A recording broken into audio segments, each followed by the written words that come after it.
All right, everyone, it's 7 o'clock, and I'd like to call to order the November 6th Board of Trustees meeting. If we could all stand, please, for the Pledge of Allegiance. I pledge allegiance to the flag of the United States of America and to the republic for which it stands, one nation, under God, indivisible, with liberty and justice for all.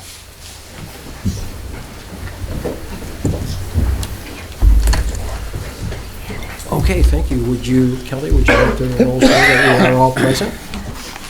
Moving on to the approval of the consent agenda. I'll move to approve the consent agenda as submitted. I'll support. All those in favor say aye. Aye. Opposed? All right. Moving on to the approval of the agenda. I do have some additions here that I'd like to add. Under new business, I'd like to move under B. I'd like to move all the items down one and put a B, consideration to approve the Peters installment agreement for the water connection. That got missed. I would like to put that in. Also, going down to J, I'd like to have a discussion on utility extension. And then K, I would like to have a discussion on installing a traffic light at the corner of Silver Lake and Kent Lake. A three-way stop there. Does anyone else have anything to add or? Make a motion to approve the agenda as amended. Support. All those in favor say aye. Aye. Opposed? Okay, moving on. Announcements and communications. John? I'd like to, I'm John Bell.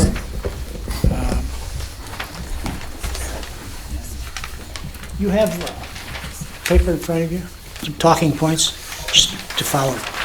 Just for a few minutes, I just wanted to tell you a little bit about our plans for Leo for the Kite Festival for next year. It'll be held the first week in June, as it's normally been for the last 11 years. We'll be going into our 12th year. There you go. 12 years. Can you hear me back there? Okay, good, now better. Our 11th annual, and you can see on the screen some of the pictures. Tina will be showing some, flipping through some of those. Our 11th annual festival, we had an increase in traffic. Unfortunately, as it seems always to be, we have a little rain god hanging over the Lyon Township Park. And on Sunday or Friday night, when we had the music festival, it rained. But we're still hanging in there. What we'd like to do this year is to increase the emphasis on children's activities. Some of the things that we're going to plan on doing is having a bungee trampoline, which is a big device, and they just strap themselves in and they jump around. Photo booths, which is always good for remembrances. Water balloon battle. Human hungry hippo. It's some games that Troy Powell can provide. And interactive table games. A lot of those things just to, how long can a kid fly a kite? Then they want to do other things, we think. We need a larger tent. We're planning on using a larger tent because most of the emphasis is on children decorating kites, giving them free kites, decorating them, and increasing our throughput. We can have a little bigger tent. So we're planning on that. We've had a long line of people waiting to ride, kids waiting to ride the ponies. So this year we're going to increase it from 6 to 8 ponies so that we can get them more kids on there to enjoy that. Our stage activities, which were very successful last year, and we moved the stage down into right on the fairground. We're going to have some more music and a magician and a few other guys to entertain the kids and the adults while we're at it. The kite flyers, we have professional kite flyers, as you know, and we're going to be increasing their performances. Just just a great show. They put on a great show. That's about all I wanted to talk about, except we're going to have our very first Kite Festival meeting on December 7th.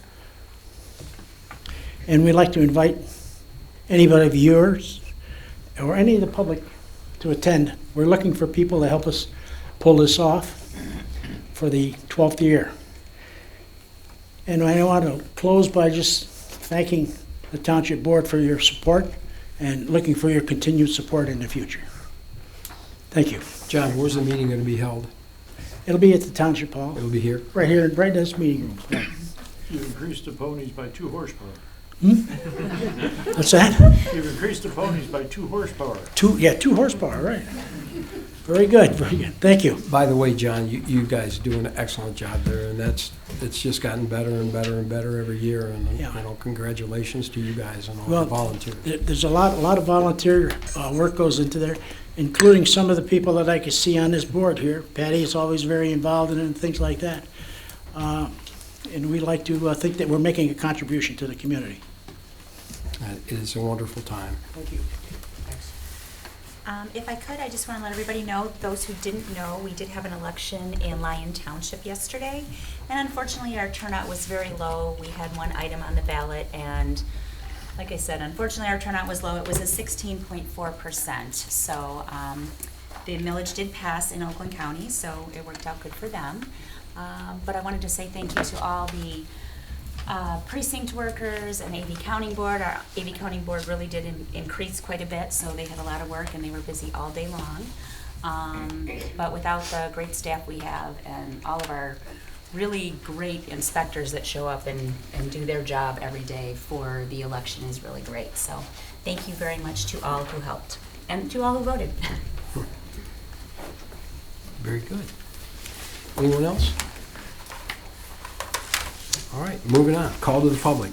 This is where you can stand up and talk about non-agenda related items.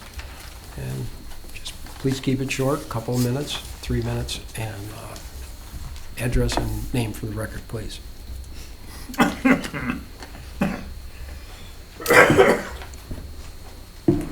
Okay, seeing none, we're going to move on to reports. Tina, DDA? Hi, good evening. I have a couple items to report on. First of all, I wanted to provide an update to our investment report. So this is given on a monthly basis, and it is tracking all of the permits that are being pulled for developments in the downtown.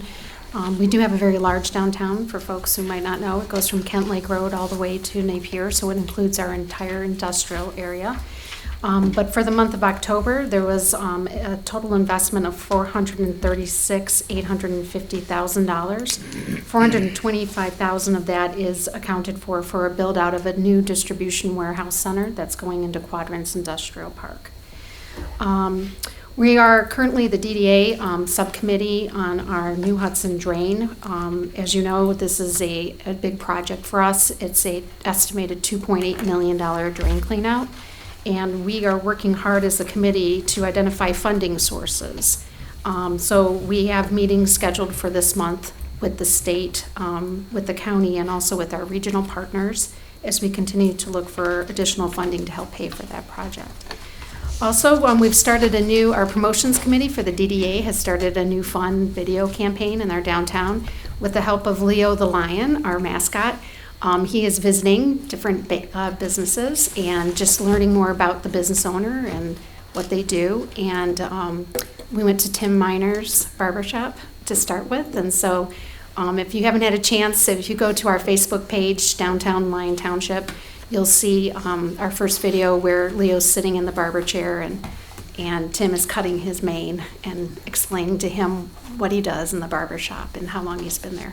So we've produced about 6 very casual, easy, fun videos, and we'll be distributing those or posting those every 2 weeks. So I would just encourage people to go to our Facebook page and like that page so you can kind of keep track of what's going on, not only with this new campaign, but also with the happenings going on in the downtown. I also wanted to share that DBAT Detroit, which is a recreational and coach-trained batting facility, is going to be holding an open house this Saturday, November 9th. They're located at 516191 10 Mile Road, And so if you're able to attend, that would be fantastic. They're going to have a lot of special things going on and just allowing people to tour their new facility. I also wanted to announce that on November 30th, our township is also participating in this. It is Shop Small Saturday. You'll see these posters being put up around town soon. And Oakland County is doing a promotion for Shop Small Saturday, which encourages people the Saturday after Thanksgiving to shop at our locally owned and operated businesses.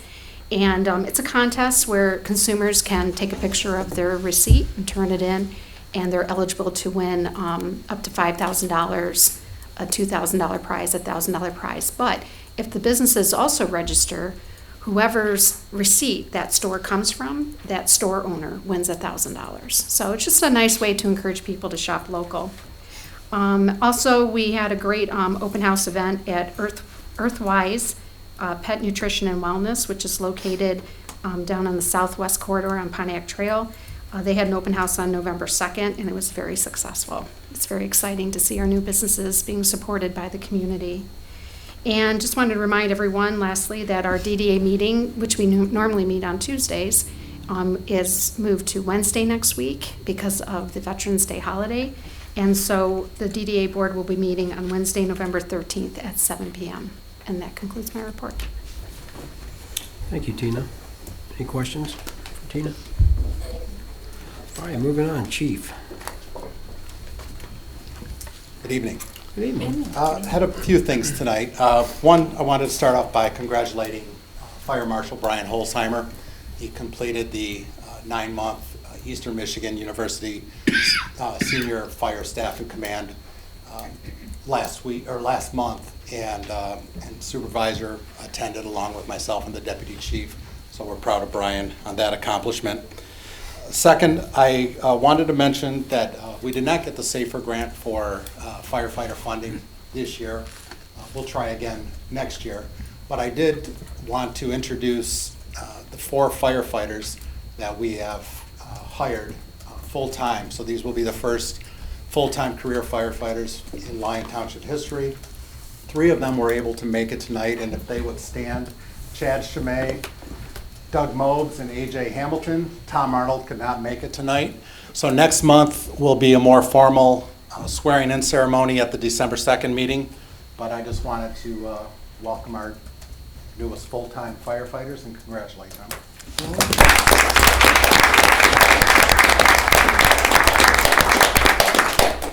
This is actually history. Yeah, It really is. yeah. It's been a long process, but it's been great. So, also to give you an update, the captain's promotion is down to the final 3, and we have final interviews coming up for that as well. And I'll give you an update probably between now and the next meeting. And finally, I wanted to recognize or pin the badge on Joe Call, who is our latest firefighter to get off of probation. 100% approval, never had more glowing feedback, sorry guys, on a probationary firefighter, but he has just been solid and well-liked across the board. And I'd like to invite his parents, Bonnie and Randy, to come up along with firefighter Joe Call, who becomes a firefighter, full-fledged now, and have him have his badge pinned. Mom and Dad?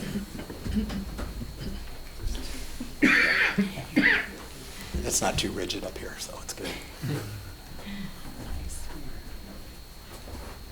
I didn't know he was a Buckeye.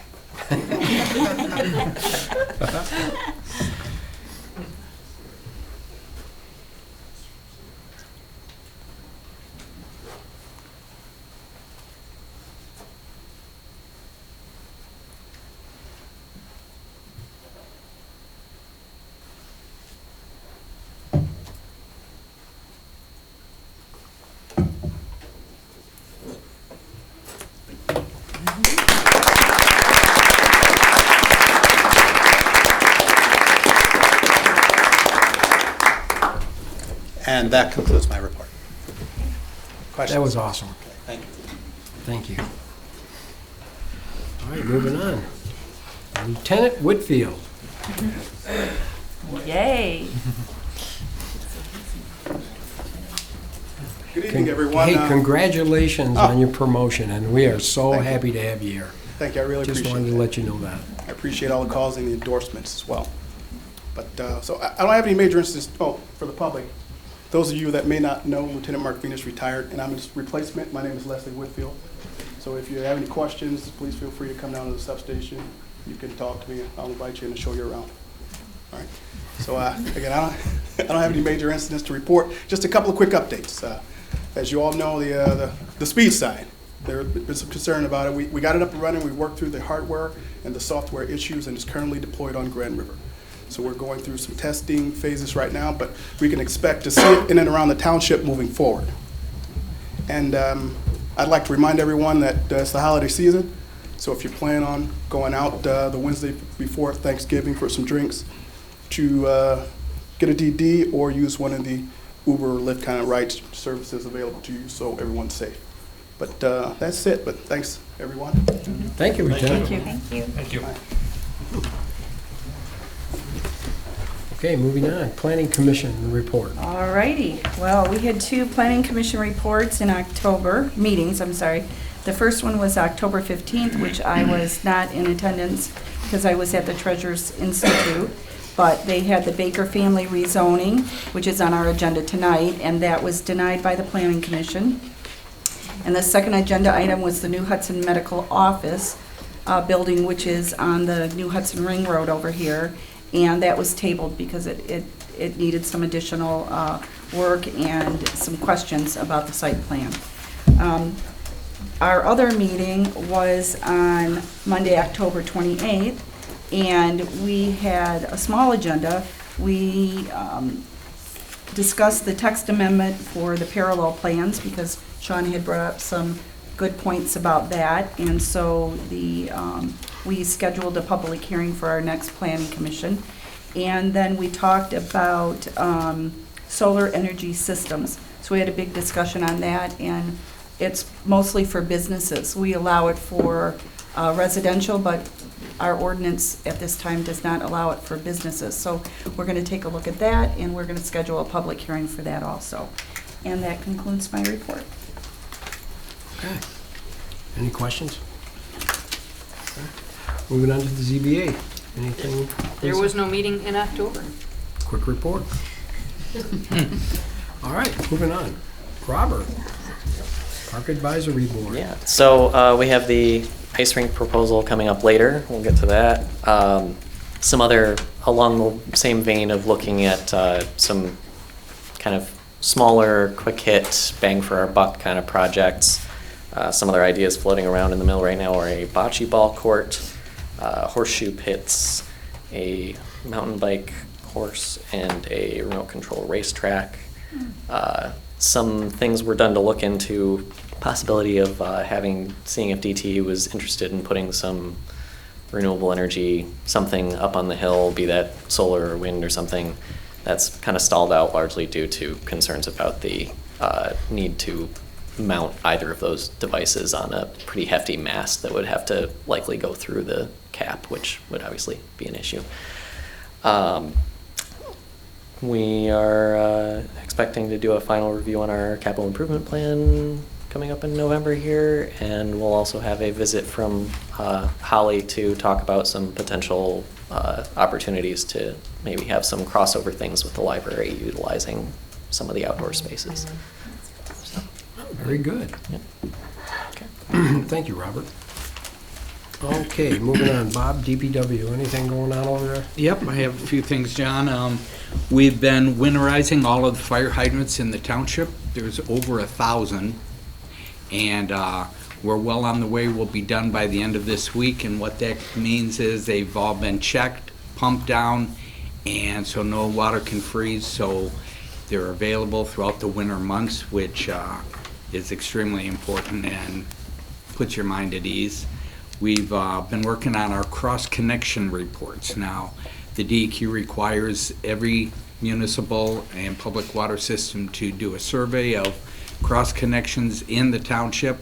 We've done approximately 700 so far that we have in, and we're working on both commercial and industrial and a report goes out by the end of March to Eagle, which used to be DEQ. And besides that, we respond daily to citizen questions, and we respond to their homes on anything from water softening in their softeners to water questions or what have you. So everything's good. Thank you. And Bob stays very busy talking with the public. There's people that call every day, and he goes out several times a day, and it's nice that he goes in and he talks to the people, and I think it's a good thing. Thank you, Bob. Go I had ahead. a water question, but I think we're gonna probably get to it during unfinished business, just a status, so I won't, unless we're gonna, You're the talking- tower. Oh, we'll get to that. We'll talk Okay. about it. I just Yeah. wanna- Okay. I didn't see Ed, so I didn't know. Yeah, we've got it down, we understand. Okay, that concludes our reports, and we're gonna move on to this public hearing. Patty, do you want to explain this public hearing before we open Yes. this up so that everyone understands it? The law allows us to roll special, well, we call them special assessments, but it's really delinquencies, and they're called miscellaneous delinquencies. So it can be if you have a vacant piece of property and you don't mow your lawn, the township has the right to come in and mow the lawn by our township ordinances. It can be if we have to do a demolition on your property that you're unable to afford, and we find it to be a hazardous, we can go in and demolish that. Or it can be for delinquent water and sewer. So that's what the special assessment roll for general purposes are. It encompasses those kinds of things, and what this is going to give us in this public hearing, it allows anybody to protest their dollar amount if they're on the roll. Otherwise, if they don't, we will be rolling it on the 2019 winter tax bills, the delinquent amounts. So Okay. that's Thank you very much. Everyone understand a little bit? Okay, perfect. All right, that being said, we're going to open this public hearing at 7:22 and offer up anyone that would like to come up to the microphone and talk about this roll. John, we're Now's opening the the time. public hearing for 19-120 and 19-130. Oh, yes, Both? sorry. Or are you gonna do them separately? Do we have to do them separate? That's. You should do them Okay. separately. Do them separate? Okay, we'll open the one 19-120 first. Okay. Seeing none, we're going to close that public hearing at 7:22. Okay, we're going to open the next public hearing for purpose number 19-130. And again, we're going to open that meeting at 7:22.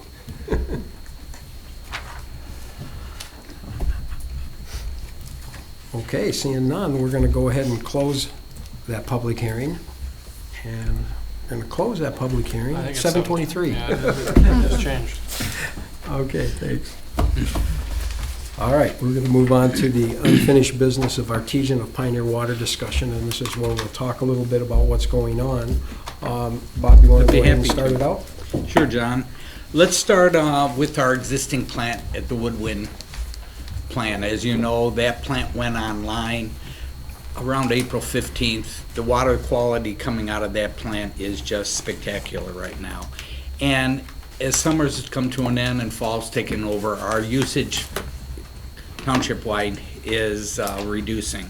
In fact, yesterday we pumped approximately 900,000 gallons of water out to our township, which does sound like a lot of water, and it is, but comparably speaking, in the summer, we're at about 3 to 4 million gallons. So the iron removal out of that plant is just wonderful.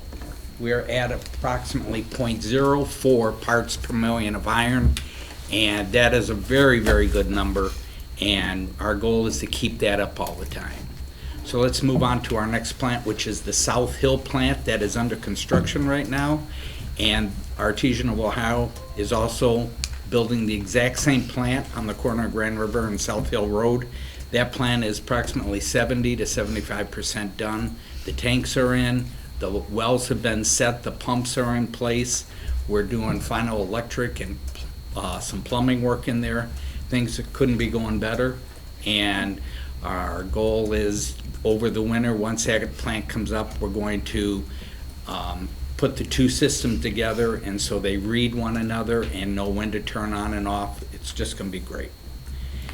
And we'll have all that ready for next spring and for next summer usage. Finally, let's talk about the water tower on the corner of Griswold and 9 Mile. As everybody can see, the final construction is done. We've started chlorinating the tank at the top, which once again is 1 million gallons of water up there. And it's moving along quite well. We're gonna take our time with it and make sure that we meet all the right parameters and criteria for disinfection before we turn it on to the community. And we contacted Eagle to let them know that we're very close. And I would think, John, what do you think? 3 weeks maybe? We should be up and running. 2 to 3 weeks, yeah. Yeah, 2 to 3 weeks. We're getting close. We're gonna take, like Bob said, we're Yeah. gonna make sure it's absolutely ready to go Yep. before we introduce it to the public. We don't want any hiccups along the way. We cut the driveway in that goes out to 9 Mile and to Griswold for the future water meter Distribution. Thank you for that. So, all in all, we're moving very well. Yeah, actually, they were talking about pouring in the driveway tomorrow. Yeah. But I don't know, with the cold coming, I'm not sure that they're going to do that. But the water distribution island is in, and the pipe structure's up to it, so that's ready to hook up. It's really moving along very, very, very well. We have about 10 feet of water in the tank right now. We're slowly filling it each day. Yeah, they've got it on a very slow fill. Yeah, I think a couple weeks we'll be turning it on, Yeah. delivering water, so it's very I exciting. promise we won't do it the week of Thanksgiving, though. All right, so, just so we don't have any unforeseen hiccups, we want to deal with this, so. And I'll tell you, the South Hill plant is amazing. It really looks nice. And if you want to go over and check it out, just let me know. We can go Yep. over there and check it out. It's coming along super awesome and looks great. Yes. Okay. Just really quick, we had obviously added the distribution center to sell bulk water to people, primarily for pool fill-ups. Is there over the winter and into the spring going to be like any sort of marketing or advertising to We could- kind of let? I know there's word of. I mean, I'm hearing that Mhm. a lot of people know that we're doing it and it's going to be ready for the spring. But is that? It's a very good idea. We could put that on our website and put it out there. I'm sure contractors would be very interested. We in can that, put it in so. our tax bill.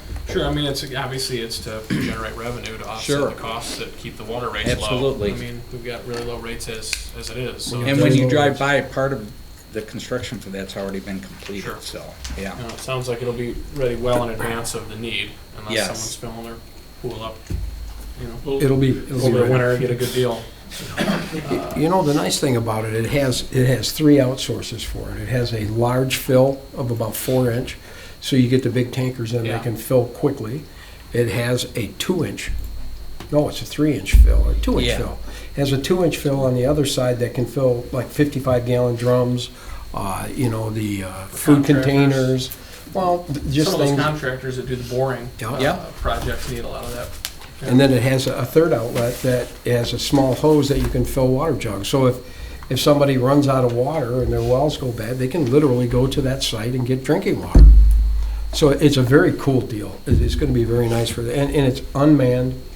Basically, you walk up and you swipe your credit card and you can punch in how many gallons you want, it'll give it Yep. to you. And we'll be doing monthly bacteria checking on it to make sure everything is exactly the way it should be. And I know a lot of people don't understand community well to a degree, because I get a lot of people say, well, I like my well.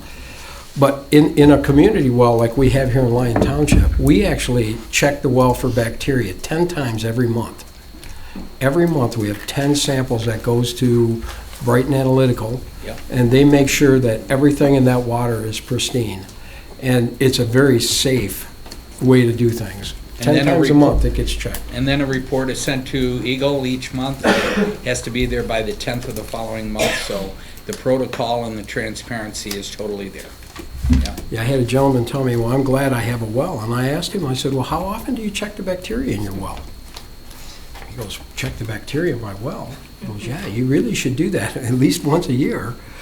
And I said, we do it 10 times a month, so just for information.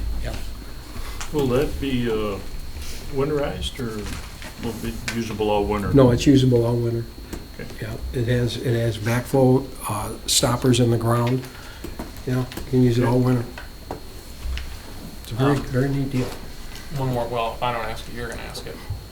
I'm guessing, that's one of your favorite questions, is softening. The softening update. status. Just still, I mean, it's like, kind of the same, It is same probably thing every month, we're waiting on the It is DEQ to- probably the hardest thing Yeah.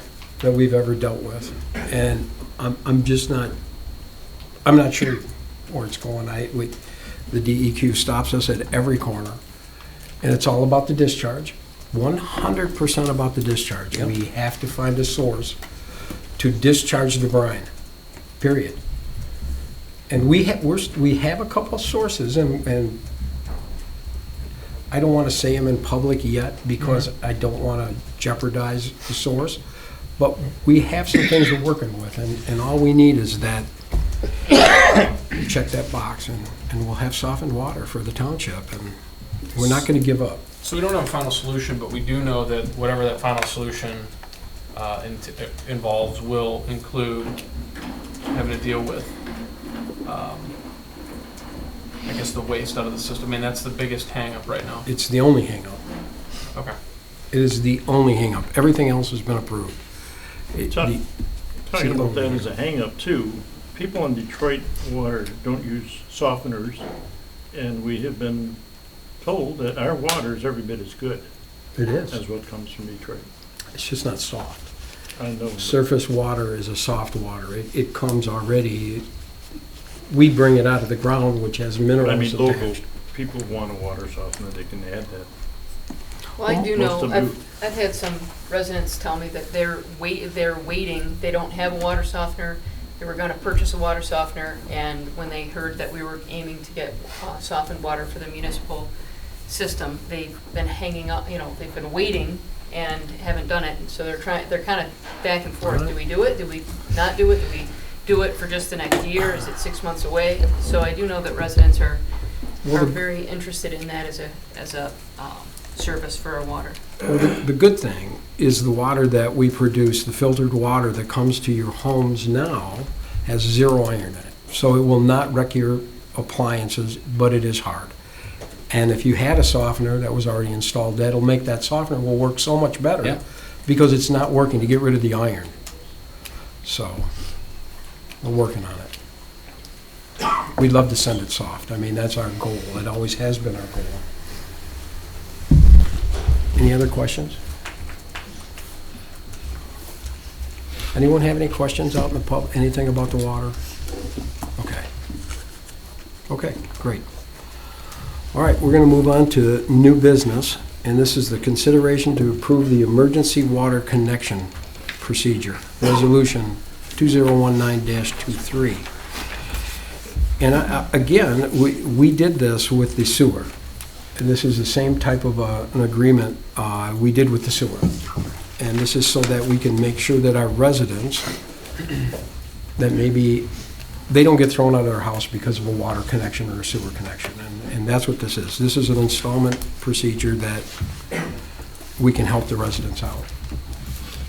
So that's what this first one is. This is a resolution to allow the township to do this. I'll make a motion to approve resolution number 2019-23. I'll support, but I do have a comment, Oh, a couple comments on it. Just at least the copy Yep. that I have in front of me, the second whereas paragraph should have delete the word sanitary. Yeah, I think so.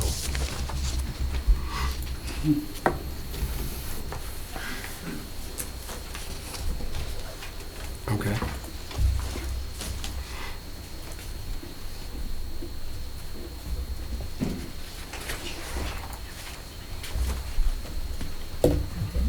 Okay, anything else? Is he good with that?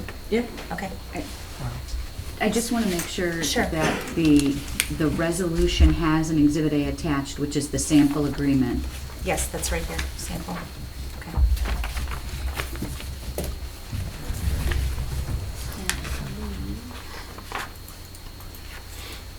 Okay. Yeah, it's attached in This the is- packet is this installment agreement for water connection. That's the actual agreement. I Yeah, think she's right. talking about this. Well, no, No, Sample this. no, agreement. it's There's one that has to go with the resolution that Patty has here, This goes together. because it Yeah, doesn't have an owner in there, and then the next one has someone in there that we're gonna cover tonight. Okay. Did you get that, Lisa? There's an installment agreement for water connection that is blank in there. And that should be the exhibit to the resolution, so it's part of the resolution. Basically, the resolution adopts the procedures and says we're gonna use the agreement, the form of the agreement that's attached to this resolution for future uses. Okay. And then later, you're gonna actually consider adopting an agreement or passing an agreement for a particular user. Tonight. That's actually our next item, so. Okay, well, we should call them. No, I know, but I'm just telling Lisa that that's our next item. All right. So is everyone good with that? We have a motion, we have a second. All those in favor say aye. Aye. Opposed? All right, moving on. Now we're going to put into consideration to approve the installment agreement for the water connection.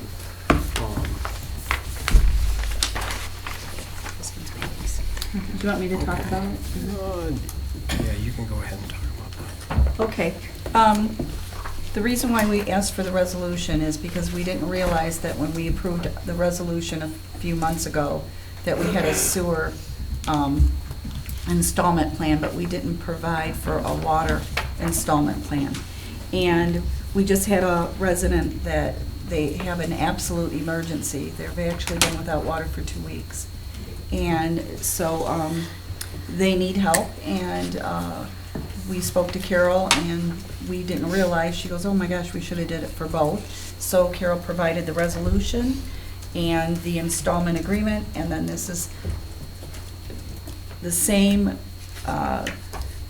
15 years and 3%. This will be paid out of the Water Enterprise Fund, and the resident will pay it back to the Water Enterprise Fund with a 3% interest rate, which is better interest rate than I can make right now in the market. So I think it's a win-win for everyone. We get to help our resident out that are in dire need, and they need water now, like right now. So that's what's on the table right now. So I would really like and support helping this family. I'll make a motion to approve the installment agreement for water connection for parcel number 2128-300-010. Go ahead, sorry. Sorry. Or 2128-300-010, as it states in the agreement with the terms. I'll support. I had a question though. Are we Go going to ahead. pass a procedure resolution? Is there a?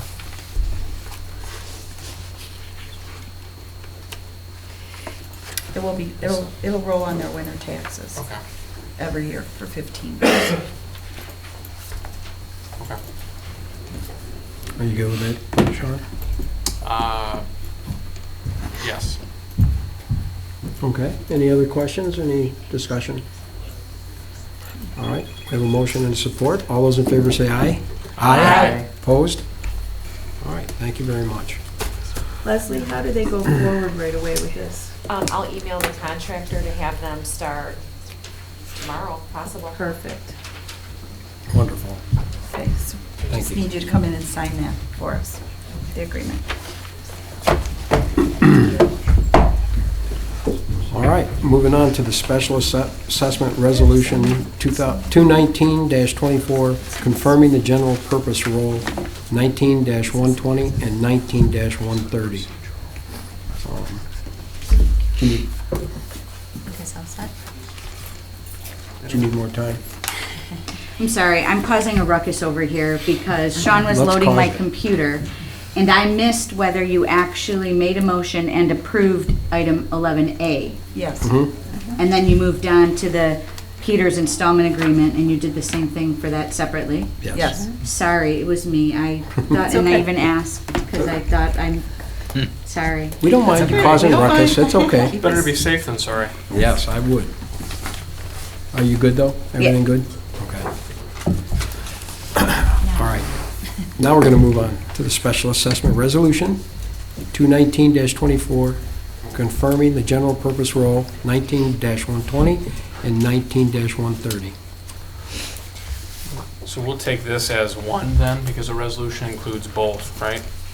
Yes. Resolution Yes. 2019, okay. They're basically two attachments. So one is the water and sewer roll, that's the number on that, and 19-130 is the grass cutting and demolition roll. So they're Okay, I'll combined reference. on this resolution. Okay, I'll make a motion to approve Resolution 2019-24, and I will reference that this resolution includes general purpose roll numbers 19-120 and 19-130. I'll support. All those in favor say aye. Aye. Opposed? All right, moving on to D, consideration of the rezoning review from current zoning R10 district to I1, property located on the north side of 12 Mile Road, west of John's Baker Family LLC, AP 19-39. Chris, you want to start this off? Yes, sir. Thank you. So the item is a proposed rezoning of approximately 3.72 acres north of 12 Mile Road and east of Haas Road. The land is currently undeveloped, and the existing zoning is R1.0. The applicant proposes to rezone the site to I1 light industrial. On page 3 of our report, you'll see a full list of permitted and special uses in the I1 district.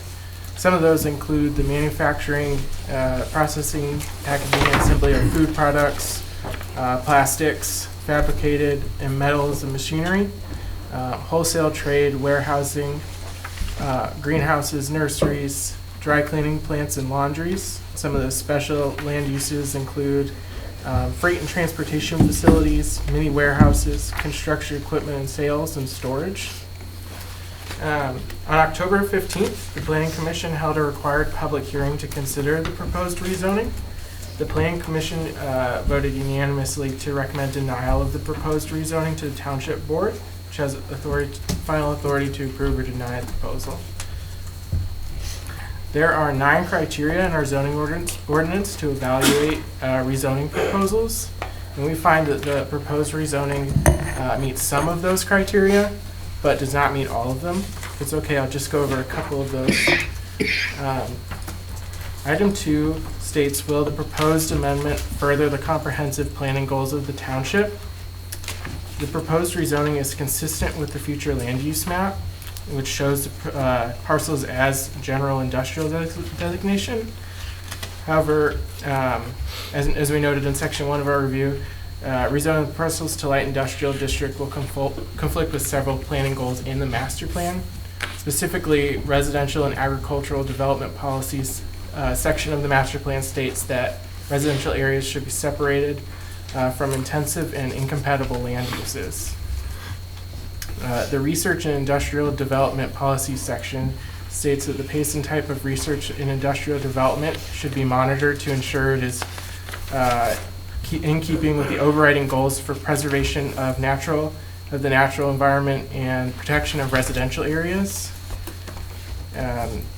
Currently, there's an abundance of industrially zoned land in the area, and zoning specifically to the north along Grand River.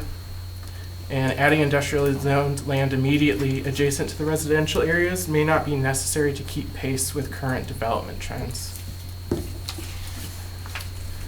Item 6 of the criteria states, will the amendment set an inappropriate precedent resulting in the need to correct a future planning mistake? And we believe there are instances in which industrial uses may be appropriately buffered from adjacent residential areas. Typically, though, these standards are conformed at the site plan review stage of the development process. However, rezoning these parcels to industrial classification will permit a range of uses which are incompatible with the adjacent surrounding residential areas and are inconsistent with the goals of the master plan. And we do not find it advisable to begin a trend where existing residential is not prioritized when considering adjacent residential zonings, adjacent rezonings. Based on our findings, We do not believe that all the standards for approval of rezoning for the subject parcel from R1 to I1 have been met or supported. And we do not recommend approval of the proposed rezoning. Further, the Planning Commission, after hearing comments from the public, recommended denial of the application to the board. Okay. Any questions for Chris? All right, Leslie, anything you want to add to? Mine's pretty short. Our letter is dated October 29th and is in your packet. Regarding engineering, there is a large diameter force main on the south side of this parcel. However, it should be noted that if the parcel is rezoned to industrial, that there is no guarantee the township can provide sewer service. It will be dependent on what type of industrial waste is generated and if the use can comply with the township's industrial pretreatment program. And currently, there is not public water available to the parcel. So that completes my report. Okay. Thank you. Any questions for Leslie? All right, is the applicant here? Yes. Okay. Come on up. Good evening. My name's Alan Green. I'm the representative of the applicant. Do you want my address or do you need that? It's 39577 Woodward Avenue, Suite 300, Bloomfield Hills, Michigan, 48304. I appreciate your consideration of this request. We obviously have some disagreements with your consultant reports in this regard. This site is a sizable enough site that it can be developed with screening and buffering of residential area. This site is in a mixed-use area, undoubtedly. To the south of the property, you have light industrial zone land. To the north, across 12 Mile, you have a sand and gravel mine and an asphalt operation, which is a heavy industrial operation. To the west of the property is a single-family residential, but then beyond that, after 2 or 3 residential structures, you have light industrial, you have the quadrants development over there. And then same in the other direction to the east, you have a single-family home. After that, you have a landscape, storage, and equipment yard that someone's using over there. So it's a very mixed-use area. The master plan is very specific, though, in this regard, is that the property is designated in the future land use map as light industrial.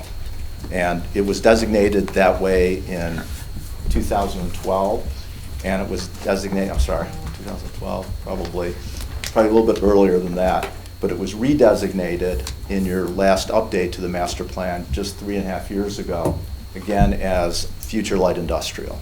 So it's vacant property. The owners of the applicant actually are part of the developers of the Quadrant Industrial Park. They had 16 sites available in that park. 15 have been developed and or sold for development. We have one more parcel left. It's a smaller 2-acre parcel, happens to be on 12 Mile Road, right next to the residential house that's 3 doors down from where we are now. So we were looking for additional property in the area that we could continue our development. This property was master planned for this use.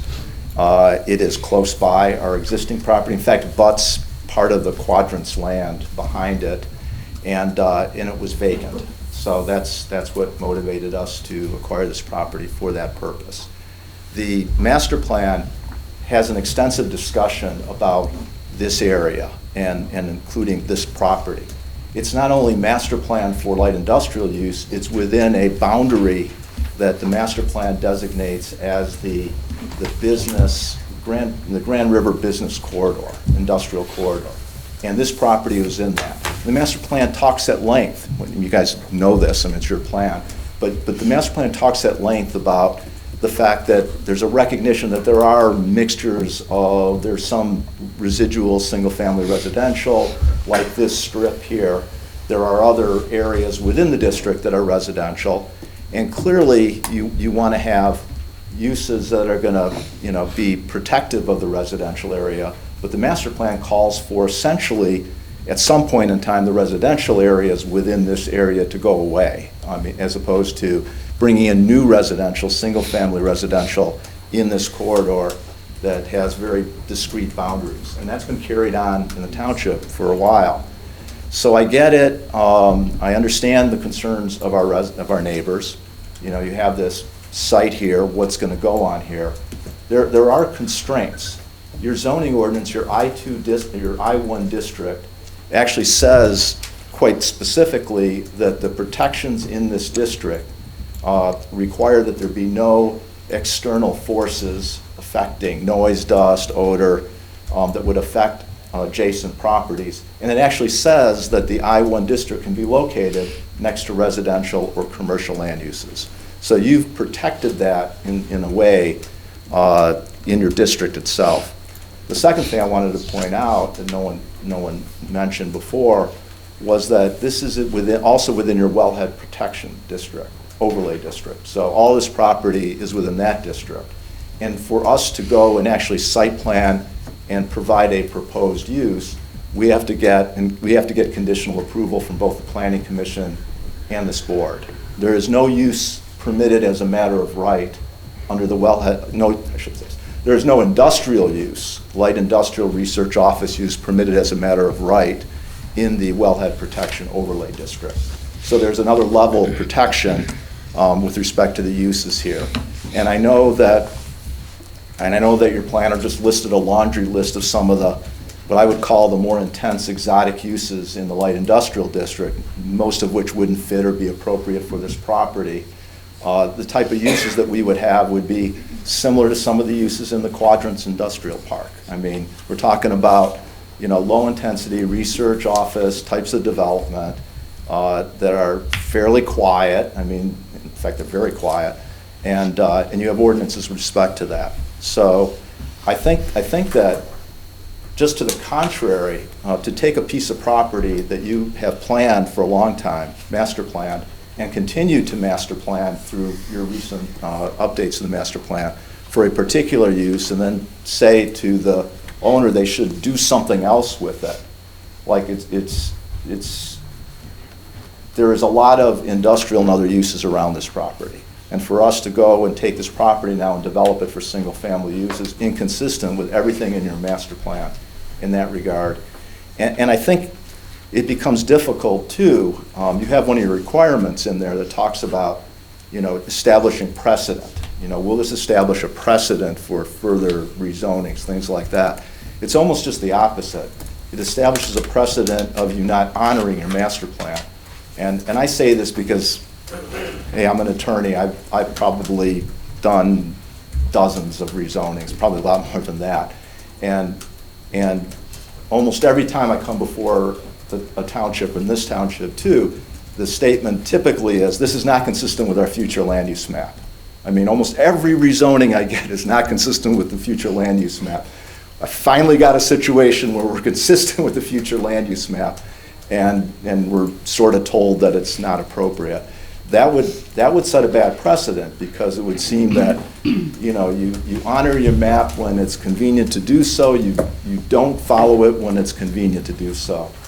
We're not trying to jam anything down anybody's throat here. We looked at your map, we looked at your plans in great detail. It's close by, in close proximity to our existing development.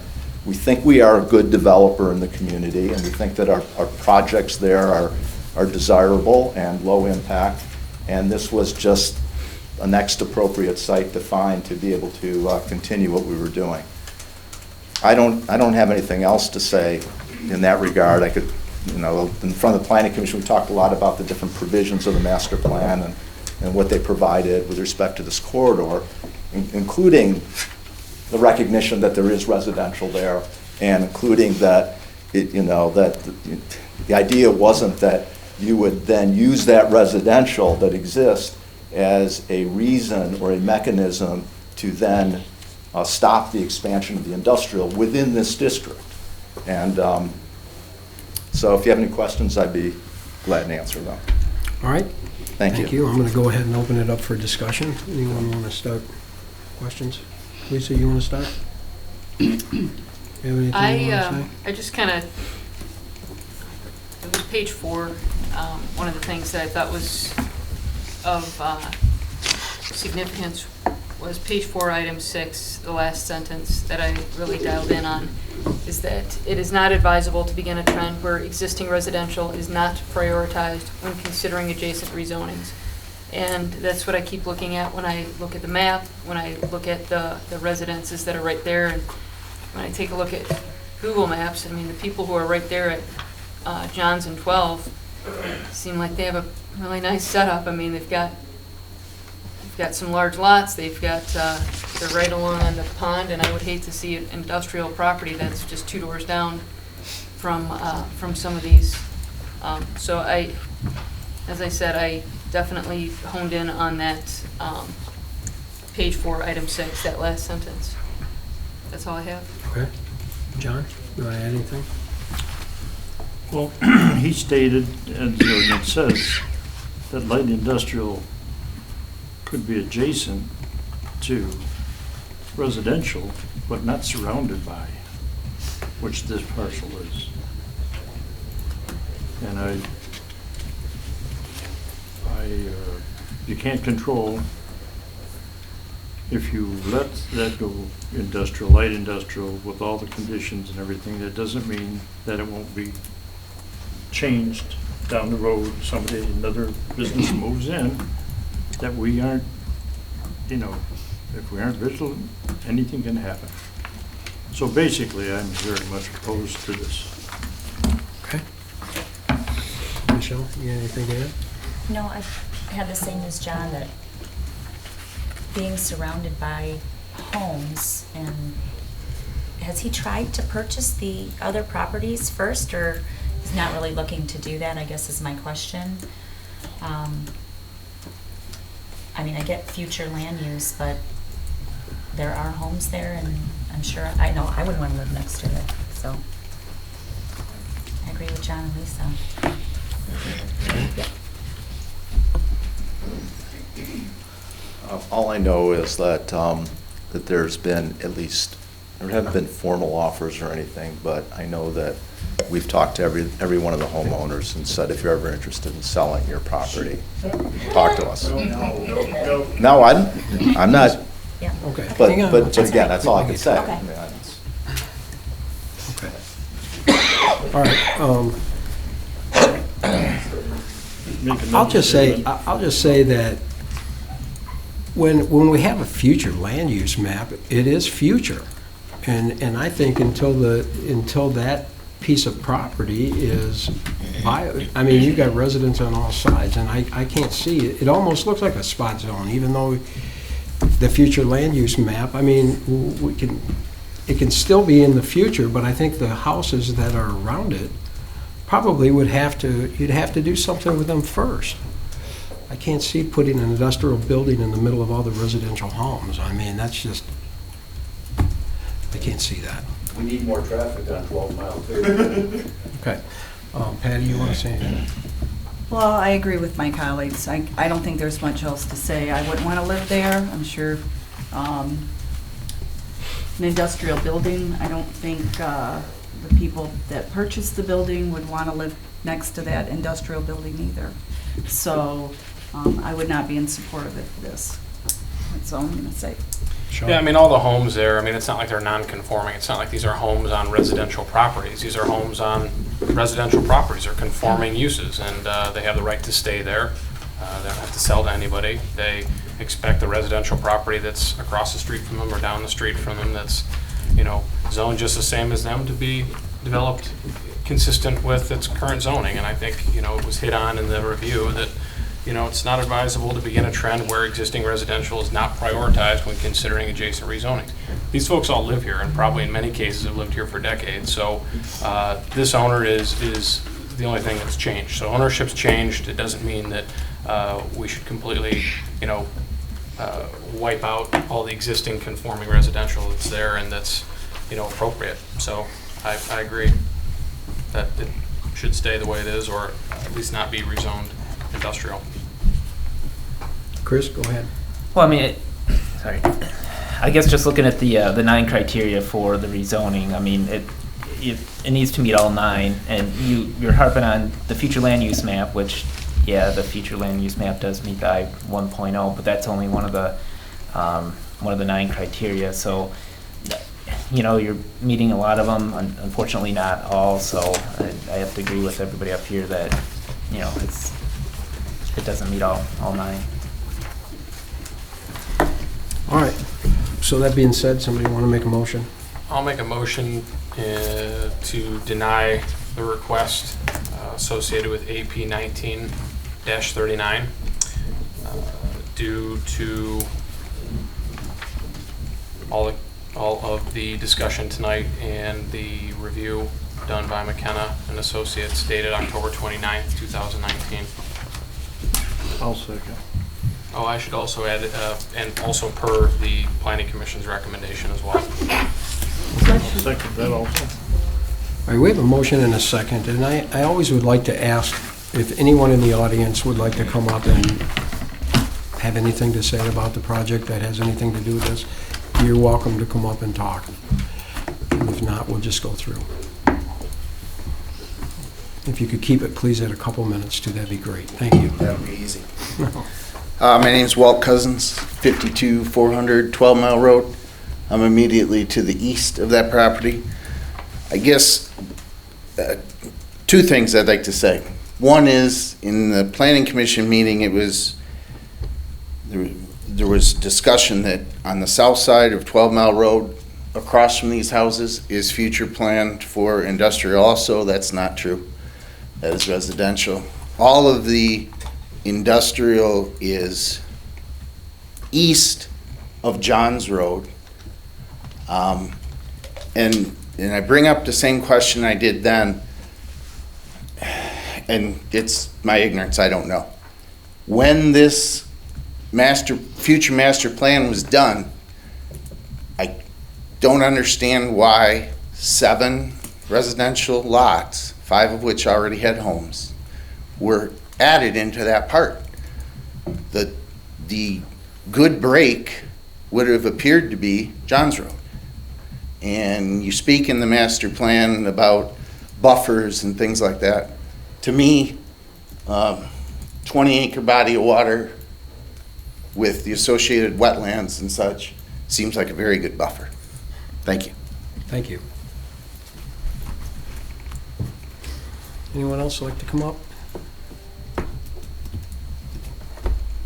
Okay, seeing none, we have a motion to deny and a support. All those in favor say aye. Aye. Opposed? Okay, motion denied. All right, moving on to discussion of development rights, funding, and marketing. And Chris, you're the one that put this in there, so you want to go ahead and talk about it? Yes, I can start off on this. First to start off, we do have Chris Olson here from the Huron River Watershed Council, and she'll be doing a little presentation on this to kind of help me out here. But to start, I can kind of get this off the ground here. So this kind of started about a month ago, but it's been chatter from residents asking me when developments come up, you know, how come is there anything we can do to kind of get some more green space? Can we get some conservation areas within the township? Can the township help out with that? You know, can the township buy these parcels? So stemming from that, I had looked at a few different neighboring communities that I work with and looked up development right programs. And what that basically is a property owner can sell their development rights to a public entity, you know, typically township or county, and put their property within a conservation easement. That property owner can still live there and maintain, you know, stay there as long as they like, but essentially they get paid, you know, to keep it as a conservancy. And it's up to the property owner in general to do it. So I'd initially reached out to McKenna about getting such an ordinance, and it turns out that we actually already have one on the books. It needs to be updated and obviously needs to be marketed and then needs to also be funded. And so that's why I wanted to introduce it today and kind of go through that and get the board's opinion on it, and with an ultimate goal of getting it updated, and then talk about how we market it and fund it to the residents here that may want to, leave a legacy, leave a conservation legacy, either their entire parcel or part of their parcel, and still, make some money on it and being able to sell their development rights. So that's kind of it as a nutshell, and I wanted to kind of get the board's opinion on it, and I'll let Chris talk about some of the benefits of. Great. So I have a short presentation. It's on this computer, so I don't know the best way to. What is her? Load it onto your What's the system. name? Could you give her name? Chris Olson. For the record, please. Did you get that, Kelly? No, I'm sorry. Okay, name and for the record. Forgot to. It's Chris Olson. That would be great. Mhm. Thank you so much. Spelled like my name. Okay.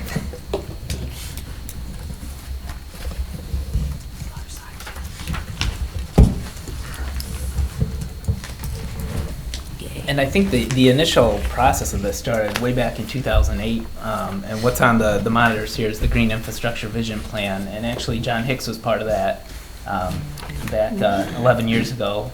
That was done in conjunction with Oakland County, and actually Huron River Watershed Council too participated in that. And what that did is it mapped out different areas of priority zones that have been translated into our master plan. And are still there today as areas of potential conservation and just natural areas. Can I ask how many of these parcels do we have left in the township? Have you looked at that, just out of curiosity? And are there still a lot of big parcels left? 'Cause I think we're getting running low. A lot of the priority 3 ones are from that 2008 map, a lot of them have been developed. I think it's on there. But there are still some areas, and what other communities have done in the past is look at, about a minimum 10-acre piece, and that can be a portion of or an entire parcel altogether.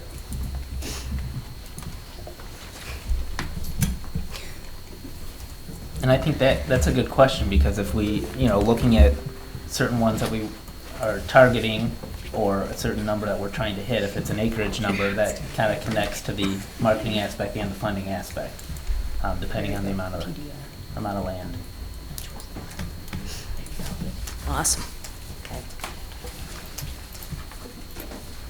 And then these people who own the property have to be willing to do Absolutely. this, correct? Okay. Yes. You're not strong arm. No, Okay. no. Okay, great. It's completely up to the property owner. Yeah, we can't strong arm. It's just another option. All right, If we everybody have ready? this- Okay, go ahead. Hi. Hi, thanks for having me. I'm Chris Olson. I work at the Huron River Watershed Council, and I'm going to talk to you about land protection through purchase of development rights, as Christopher alluded to. Christopher attended a land protection workshop that we put on, that we had about 20 people come to from throughout the watershed. So at that workshop, we were talking about conservation millage and how a community would do a conservation millage to raise money to do a PDR program. You could do a PDR land protection program. You don't need to have a millage. But just so you know kind of where this came from. And then before I get too far into it, I just want to let you know about the Huron River Watershed Council. We are a council of governments, and we also have member businesses and residents, and we work throughout the Huron River Watershed. But we do a lot of different programs. We do green infrastructure planning, volunteer monitoring. We have hundreds of volunteers who go out throughout the watershed and collect macroinvertebrates or bugs from the streams and assess natural areas. We work on climate and stormwater, and we have a River Up program where we're bringing people back to the river and creating our water trail. So check out the Huron River Watershed Council on the website, HRWC.org.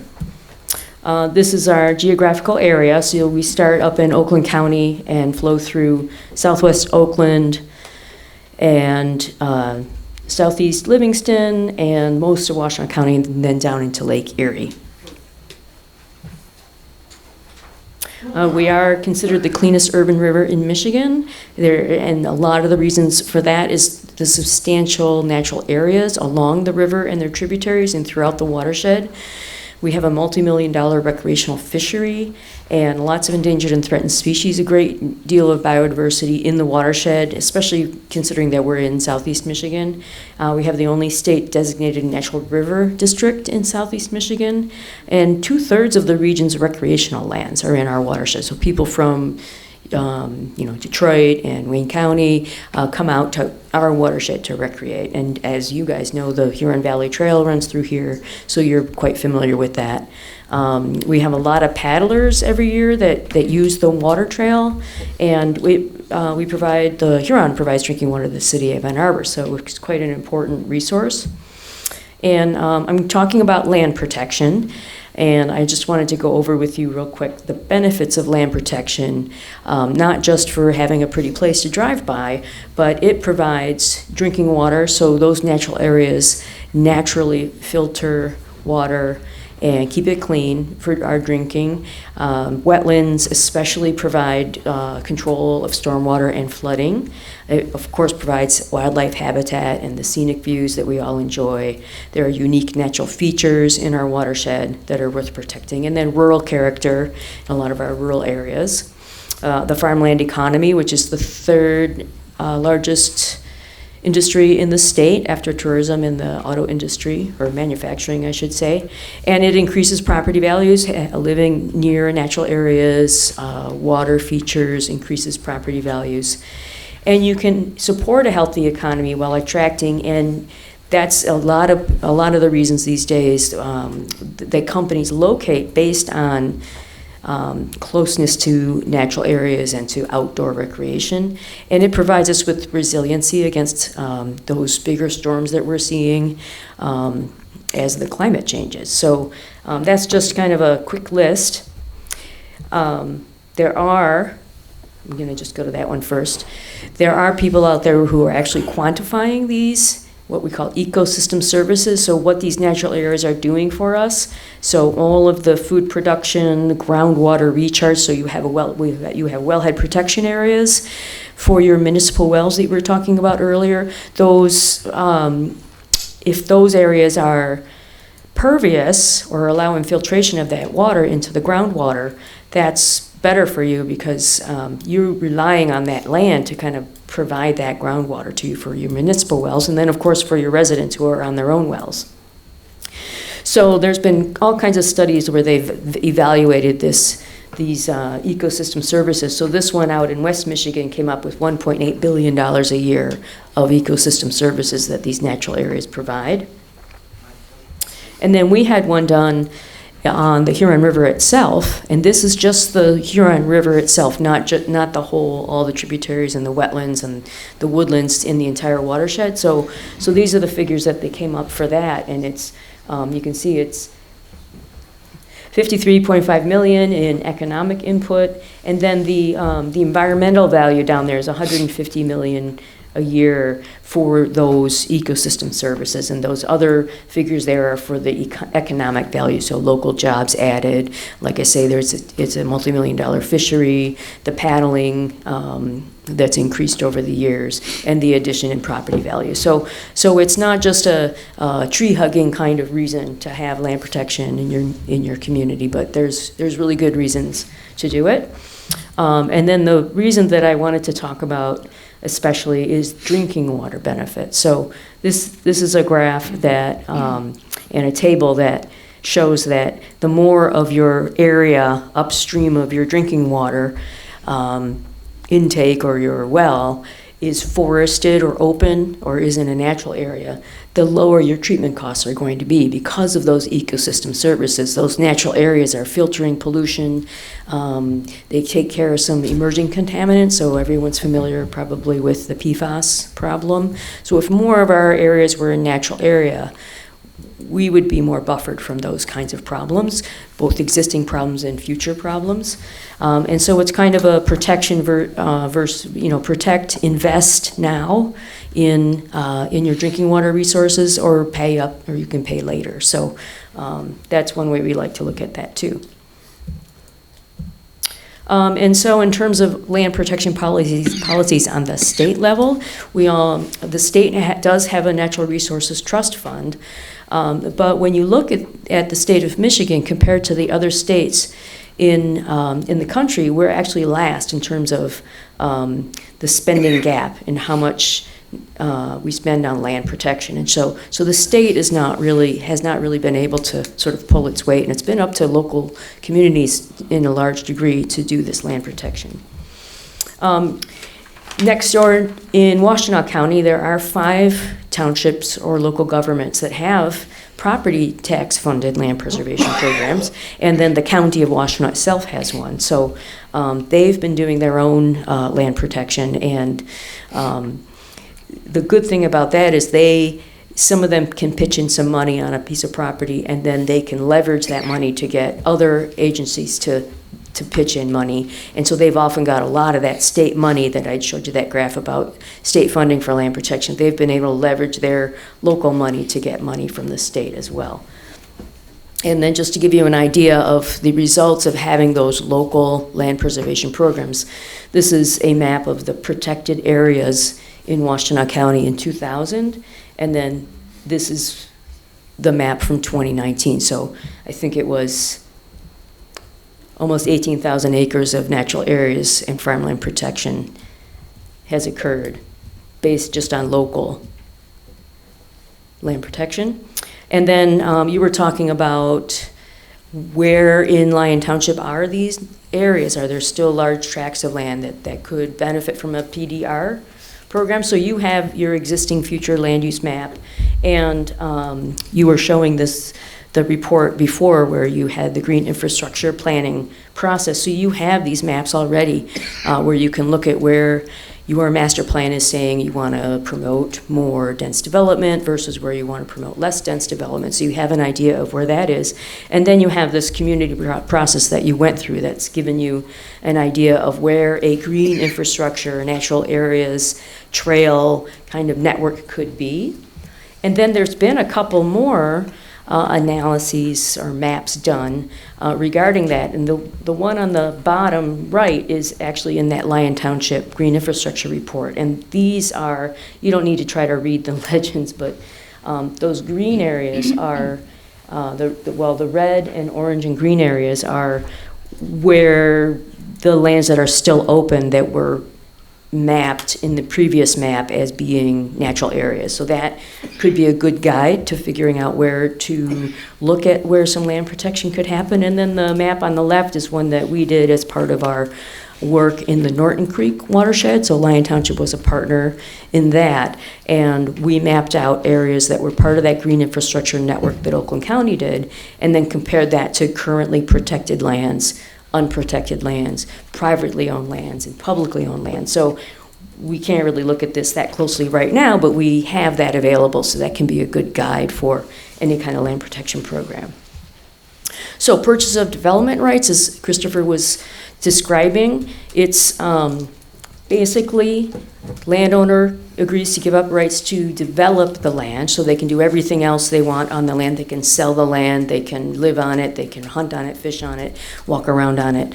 And then the government or conservancy or whoever it is would purchase the rights to development, and then a conservation easement is placed on that piece of the property or the whole property or however they work it out, and that runs with the land. So when you sell the property, that runs with the land, so that new owner also cannot develop the land. And then the way you usually figure out the purchase amount is that you take the appraised value currently of it, if you allow development, minus the appraised value it would have with that conservation easement on it. And so that bit of money is what the township or conservancy or whoever it is would use to purchase that easement. And so it's a lot cheaper than actually buying it outright and making it a city or a township preserve or park, but you are protecting the land and creating view sheds and getting those ecosystem services. As part of this process, the Watershed Council looked at other ordinances in our area and did a comparison table. And so I took that out of this book and just added your current ordinance on there so you can see that you're similar to many of the ordinances and there are some differences. And so Christopher and I were looking over those. So if you want to move forward and update your ordinance, we have information that you can use to help you do that. I would say the biggest differences that we found were that most of the other places have they have a preservation subcommittee or board that they create that then kind of runs the program, and that they also have selection criteria in the PDR ordinance. That's sort of a scoring system for what are the kinds of lands that would get a higher or a lower score, so you can compare. If you get a lot of property owners kind of applying to have you purchase their development rights, you can choose which ones are more important to you as a township, and those you figure out together as a community. There's a few other differences. Well, like I said, the extensive criteria and then those are really the two biggest differences. But you do have a lot of ordinances to compare to help with that. And that's all I had. If anybody wants a copy of the environmental impact of the Huron River report, I have that with me as well. And one more thing. We created a brochure for landowners that talk about how to protect your land, and so it talks about the PDR concept and that they live in in this area where there are a lot of protected lands, and they can work with the Watershed Council to have a field assessment done on their property to learn more about what their property has on it in terms of natural areas, and then they can talk to their local conservancy, and we could, if you were to go forward with some kind of protection program as a township, we could add you in and say, or you can call your township officials. Okay, thank you. Thank you. Any questions for Mrs. I have a Olson? few questions. Go ahead. Yes. So at this point, what would you say other communities do to reach out to property owners? I mean, do they have some kind of promotion of that you target parcels, or you identify parcels that are of value to this type of thing and then contact those property owners? No, most of them have kind of sat back and just waited for applications, although Scioto Township has done some mailings, and all of them the townships, the city has their own staff, but the townships, Ann Arbor Township, Scioto Township, and Webster Township, have hired somebody who does these things, and so he kind of runs their program as a township consultant. And so he has done some outreach for that, and they use the kind of maps that I showed you to kind of target that. And then the Watershed Council has done a few landowner outreach programs as well, where we have picked the parcels that were the largest and that they scored the highest on our we have a natural areas map that prioritizes natural areas based on various ecosystem services, and so we've been sending out mailings to property owners over the last 10 years, kind of offering them field assessments and letting them know where their conservancies are and if there is a local land protection program. So it could be done in partnership. If the township was interested in picking out some parcels, we could do that in partnership with you. I would imagine some residents don't even realize that their property is of value in this way. Exactly, and Washtenaw County, they have the Natural Areas Preservation Program. They just completed a mapping process where they prioritize both their farmland areas and their natural areas, and they're hoping their next step can be more of an outreach. Okay, and then my other question was, you had mentioned about once the rights for development are sold, the person who sells that is allowed to live in that home. So let's just pretend, which I would not meet the 10-acre suggested, but let's just pretend I wanted to do that. I could still sell my home, and whoever purchased it would be able to still live there, enjoy that property, and yes. And the rest of the property itself would still be within that conservancy. That's right. Okay. So there still is an option for me to move away and be able to sell that Oh, yes. home? Yes, Okay. yes. And that's actually important, especially when it comes to farmland, because many of our farmers are aging. And so this gives them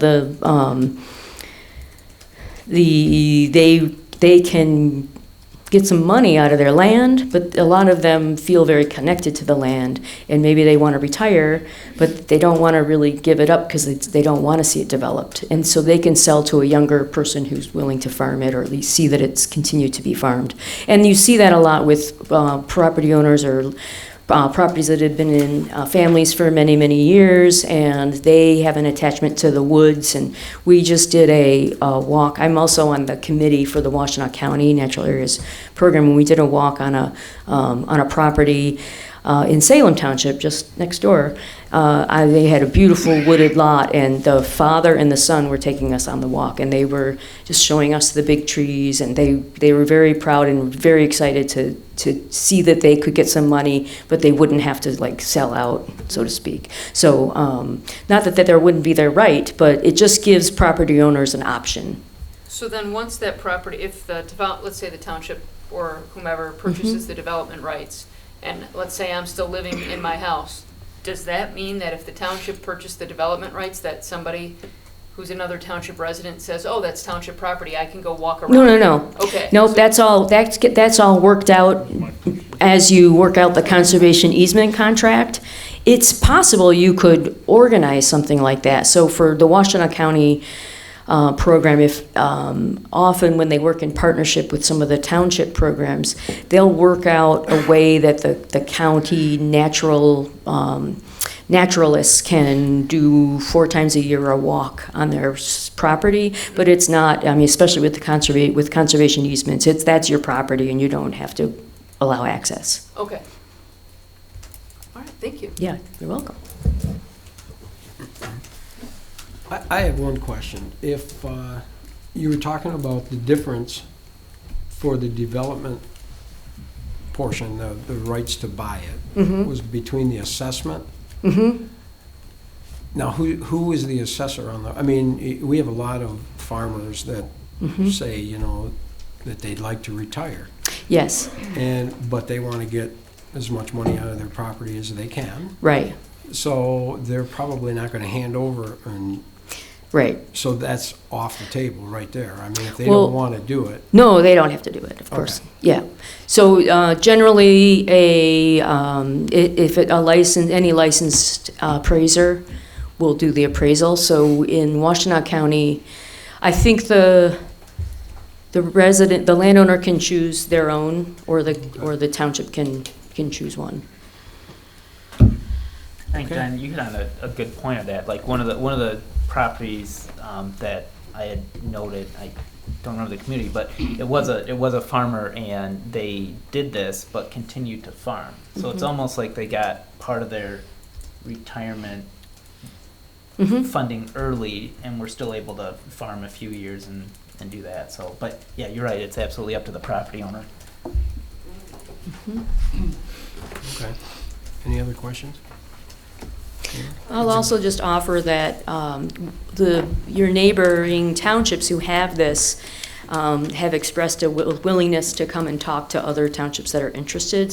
So people from Webster, Ann Arbor, Scioto Township. We had a meeting 2 years ago with a bunch of those folks and then some other township folks who were interested, and we had a roundtable discussion. And so they'd be quite willing to come and talk with you if you wanted. Yeah, Go ahead, John. I think it's a good tool to have. Obviously, it's not something we've used, though we've had it. I think it'd be good to blow the dust off of it and take a look at it. I'd be curious to see us maybe pick a few random properties and put the formula together to see what kind of dollars we're talking about. Just so we can be more knowledgeable on our side of this thing as to what kind of a financial impact it might have. But I think I can appreciate what this can do and what some of the other comments up here were tonight. And would certainly be, I appreciate you bringing it up, and it's worth looking at again. Okay. Anyone else? I think this will go into the budget discussion, but I guess my initial thought was to have some sort of line item in there, and we'll have to figure that out and try and leverage that with like the land conservancy program, and at least have something there in case this does get triggered. And it obviously, that's probably the best way to get it through the process smoothly with a property owner, to at least have something set in funding. And if no one comes forward that year, then no one comes forward. I mean, we have a lot of budget items that are kind of like that. So, and then, I guess figuring out how we reach out to people if we want to give it a shot. And I just think if we're going to put a line item in the budget, we probably need to apply a formula to a sample property or two just to see what we're talking about. Is it $100,000? Is it $750,000? What kind of dollars are we talking about? I think we've got a little ways to go to figure that out, actually. Did you, anything?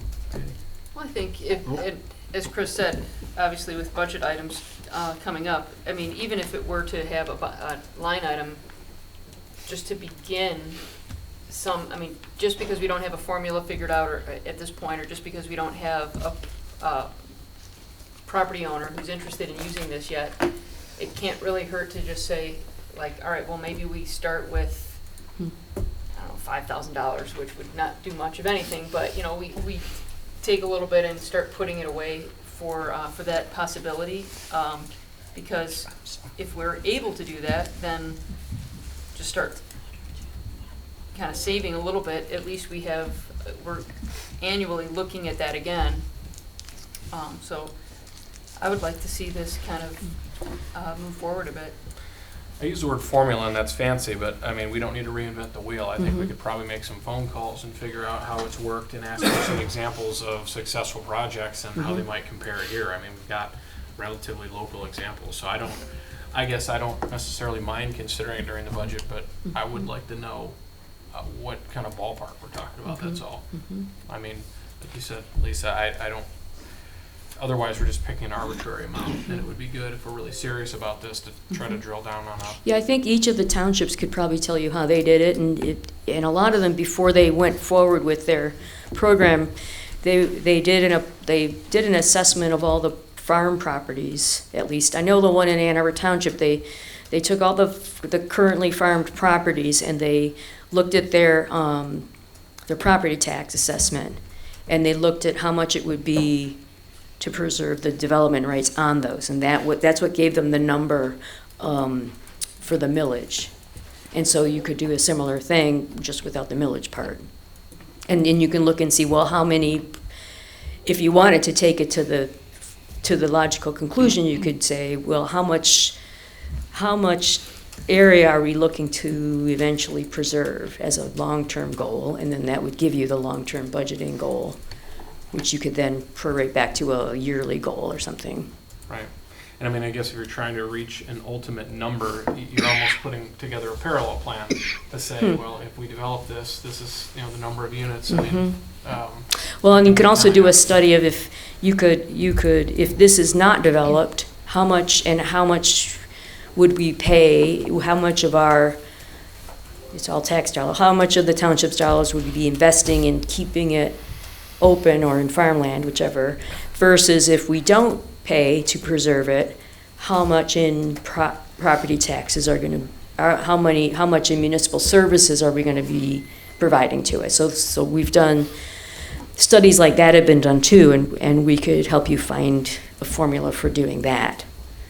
They did that in Ann Arbor Township as well, and they discovered that it would be cheaper to put a millage in than it would be to, it'd end up being less taxes to the residents to have the millage in 2000 than it would be to not have a millage and have that land then become developed and then have to raise the taxes because you had to pay for services, for fire and police and water and all those things.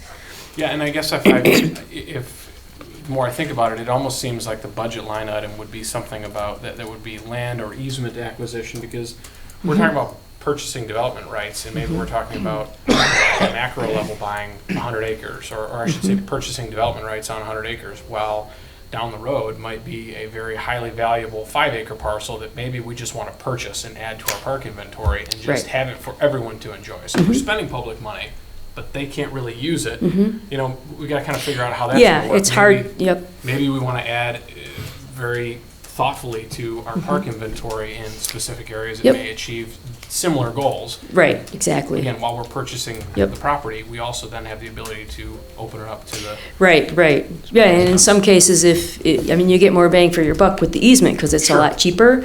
But and then you're preserving, the public benefit is the benefit of the ecosystem services. Sure. But the park is a more direct, obviously, more direct benefit, but for more money. So you can make those decisions based on what kind of land you're looking at. Patty, you want to go ahead? Yeah, I actually wanted to ask, if we purchase the development rights, does that mean the taxpayer, or the person that's staying on the property, are their taxes totally wiped away? I don't think so. No, but So they they're- probably would, But they wouldn't own the property, so would that be? they leased do own land? the property. They would still own the We just property. own the development rights. Mhm. So It's so an the easement taxes over would the still property. be. Right, and they could sell their house. Their assessments might be lower, and so they might not pay as much in taxes. Because it's not able to be developed, it still could be a residential piece of property. Mhm. Or actually So- used in an for revenue, if it's a farm. They could Yep. still be generating, agribusiness. Mhm.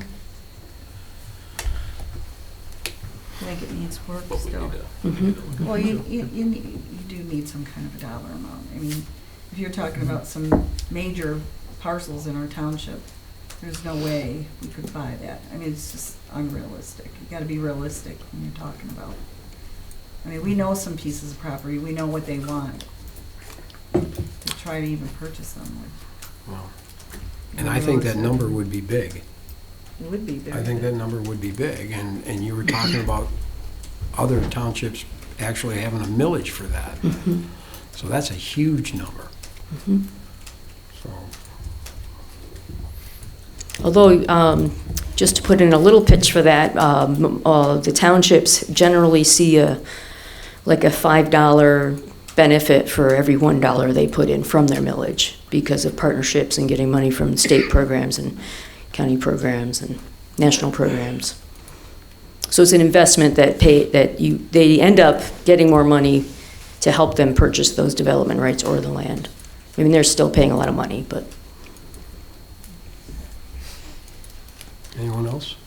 Any questions? All right, what do you want to, what order? Well, it was just, it's a good discussion, and I guess what I think the next step, some of the next steps would be to first update the actual ordinance, because it needs to be dusted off and updated, so I think that's probably the first thing, and then, I think the big question is the dollar value of this too, and so I'm more than willing to continue to look into it and try and gauge some acreage and dollars and stuff and see where we end up, because ideally it'd be nice to have a line item in our budget that we can use to kind of leverage conservancy funds too and bolster that up and see. I guess it's still gonna depend on the dollar amounts though. All right, and I think what we can do is just keep continuing the conversation, or do you want to see about the ordinance? Update Yeah, I'd the like to see if we ordinance? get the ordinance at least updated to start. And I'd like to see, I mean, if the ordinance is not updated, then there's really no going forward. So I think that would be the first step, is to just, I mean, it seems like Chris has a lot of background already in it, and, between It'd be very McKenna important. and Chris and anybody else, I guess, who wants to. The three Chris's. Yeah. Very important to update the map, Mhm. to see what is. Right. Mhm. And from. correct. You were on that previous committee, is that right? Yeah, the ordinance. Yeah. So he told me. I don't remember. John, your name's on the. Vaguely, we it's have like a the big third map in there somewhere. Shows what it was then, All right, 11 years so ago. basically, we're talking about getting the ordinance updated and start there, Mhm. bring it back and talk about it. Does that sound like what you wanted to start with? Yeah. Everybody okay with that? Yeah. All right, we don't need a motion for that, do we? Do we need a motion for that? All right. Let's move on to the fire insurance withholding resolution 219-25. And Lisa, you were going to go ahead and fill us in on this a little bit and Sure. exactly what this is about. So state law provides a mechanism for local government to almost capture a portion of insurance proceeds that an insurer would receive after a fire or some sort of explosion. You'd have to, there's a lot of technical procedures in what you would have to do in order to put that money into an escrow account, and that money is held until the property owner repairs the building or demolishes it, depending on what's necessary. And if that doesn't happen, then you can use the money that you've held in escrow in order to make the building safe or do what you need to do. It's limited to 25% of the proceeds, or $12,746 for residential property. But it is an avenue that the township can take under state law. The resolution in front of you is the first step in the process, wherein you indicate your desire to be part of this program, which would then allow you to collect this money. I will note that the resolution does have a blank for the name of the bank, and in paragraph 3, unless you've updated it and I didn't look online. Lisa, can you give me an example? Can you use my house?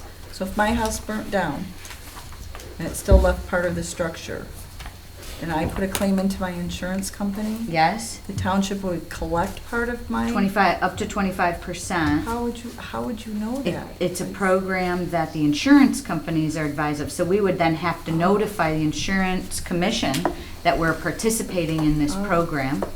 And so instead of, so I'll give you a real life example. In one of my communities, a house burned down, not completely down, and it became a very dangerous building. Well, the property owner, that community did not participate in that program. The property owners were paid their insurance proceeds and just left the house. And so the community was then left with holding the bag, having to demolish and eat that cost. Had they followed into this program and complied with the requirements to participate, they would have been able to withhold a portion of the proceeds that the homeowners received in the event homeowners did not do what was necessary to make the building safe. However, if they tear it down through a dangerous hearings process, they have the ability to lien the property. So there's an expectation that they could capture all of their funds back that they would spend. It's just a matter of dealing with that. Yes, but usually if at that point, if they're walking away, usually there's a lot of tax liens on it, realistically, that it's not worth it for them to even deal with the land. But yes, you're right. Okay. In some of these examples, though, wouldn't this create a potential hardship on the person who's now having, the maximum is, 25%, to a maximum of $12,746? At some point, they're gonna need to pay bills with that money. How does that work? Because I think the intent is good, but are we, creating a hardship then for that person because they don't have the money they need to rebuild or finish rebuilding their house? The purpose of the escrow is to repair or replace the house. So as long as it's being used for that purpose.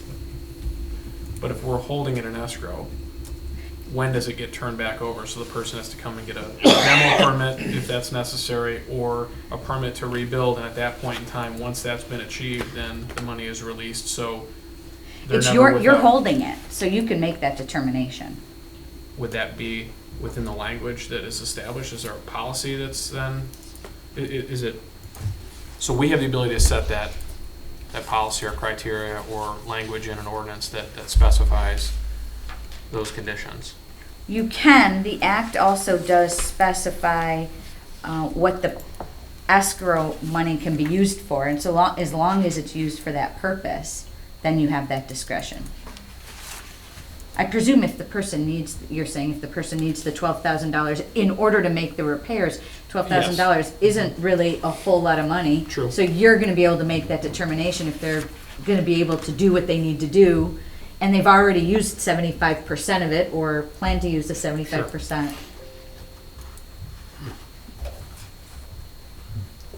I have a question. I don't know if Sean is done with his. I will rest. Okay.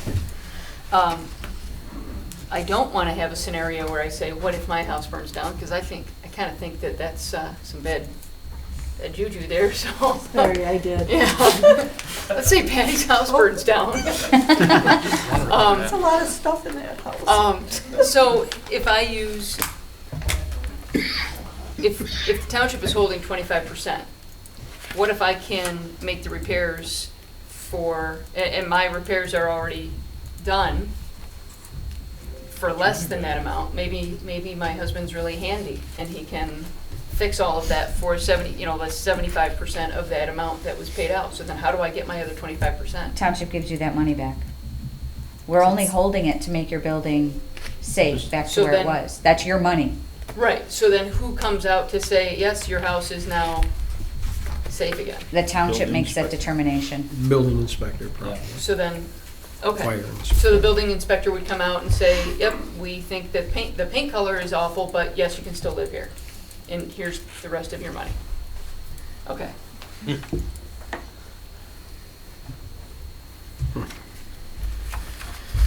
Well, it's in paragraph 2 of Carol's letter. In fact, says the money would be released by the township when it receives reasonable proof that the insured had caused the removal of the destroyed structure or entered into a contract to perform the removal services. So, would this have helped us on the Pontiac Trail sheds that were burned down for all those years and we could never get them cleaned up? I don't know. I'm not familiar with the project. No, there but- was some sheds that were burned down and they stayed burnt and looked horrible in the township for a long time. And they were property, homeowners' They were sheds? homeowners, and this is probably a place that would have helped. We could have used that money to clean that up. Well, at that point, we still had the option of going through the dangerous buildings process. for But that whatever takes a reason. while. It does, It but took that a was long time. It that was takes a still while. a choice that we didn't do it. And I don't know what specific. But I think this probably would have helped us in that situation where we could have took this money and immediately cleaned that up. I still think you have to go through a process, though, don't you? So this is, adopting this resolution is the first step in the process. You have to create an escrow account, you have to notify the insurance commission. There are required steps that have to be taken, but once you've taken all those steps, you're in. But I this think- doesn't authorize us to go tear somebody's house down. There's still a whole process. To make that it has to be- safe. This allows us to have the money set aside. And what time frame is This that? is just insurance. This is just insurance withholding. This just deals with the financial piece. 6 months, 120 days is what the act says. I honestly don't know the answer to your question, Sean. I suspect, Would you still have to go through a dangerous building process to even make a determination? Well, I think you'd always that have it to would do be- that. I mean, it seems like that would still be necessary. I don't know if the act has specific authority in there to just do what you need to do. I would have to take a look at that. I think the authority part of that is the safety part. If it's unsafe, then I think that you can probably trump some of the red tape. To secure it. Right, and that's what I'm saying. I don't know about the unsightliness of it. I don't think that would fall under that category, whereas then I'm with you, Sean. I think you have to go through a process. Yeah, I mean, none of these are simple. No. And none of them are the same.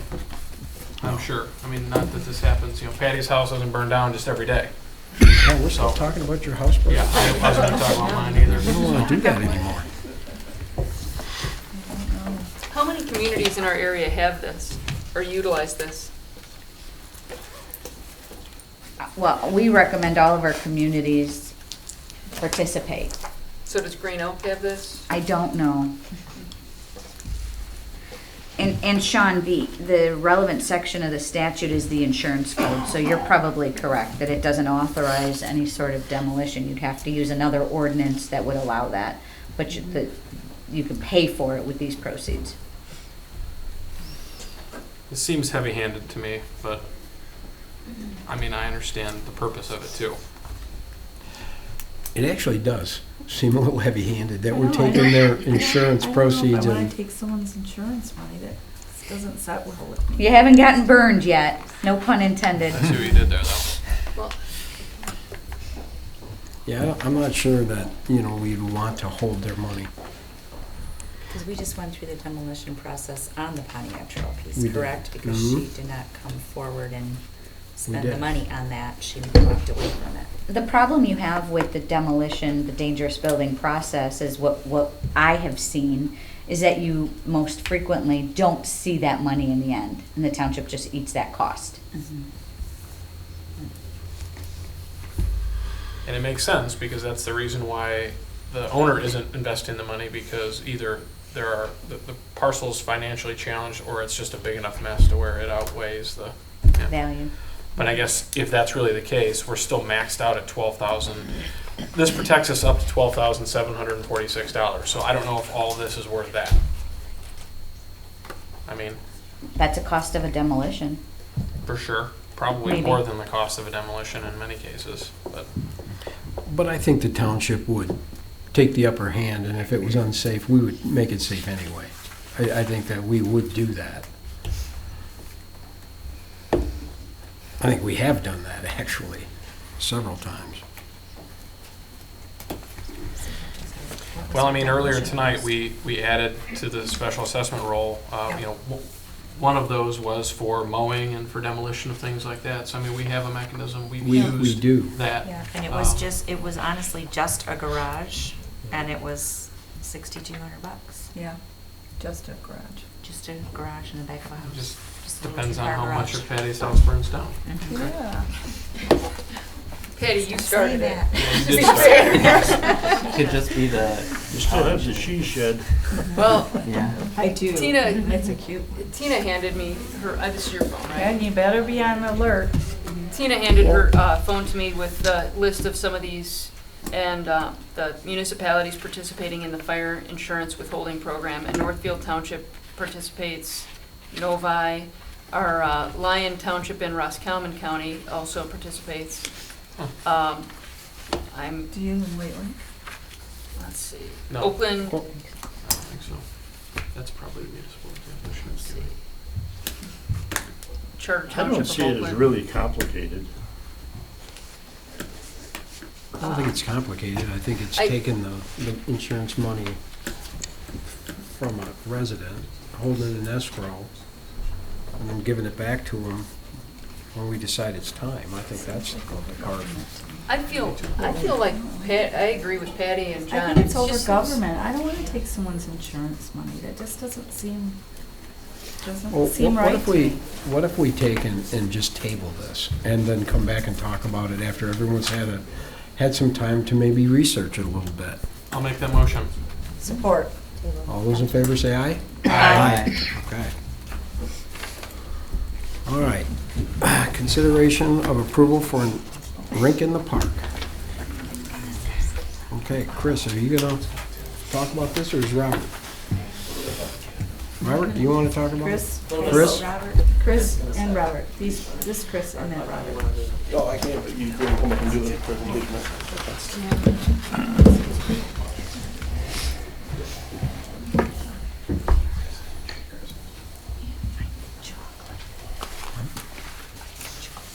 I'm sorry, you guys ready? Yeah. Good.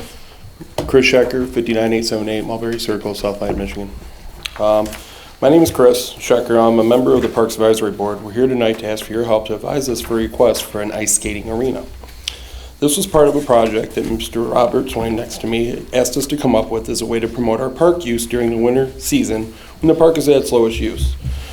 Robert and I started working on this together, and we decided to divide up the work. I hate to say this, but my workload was a lot easier than yours, Robert, as you found out. So for this, thank you.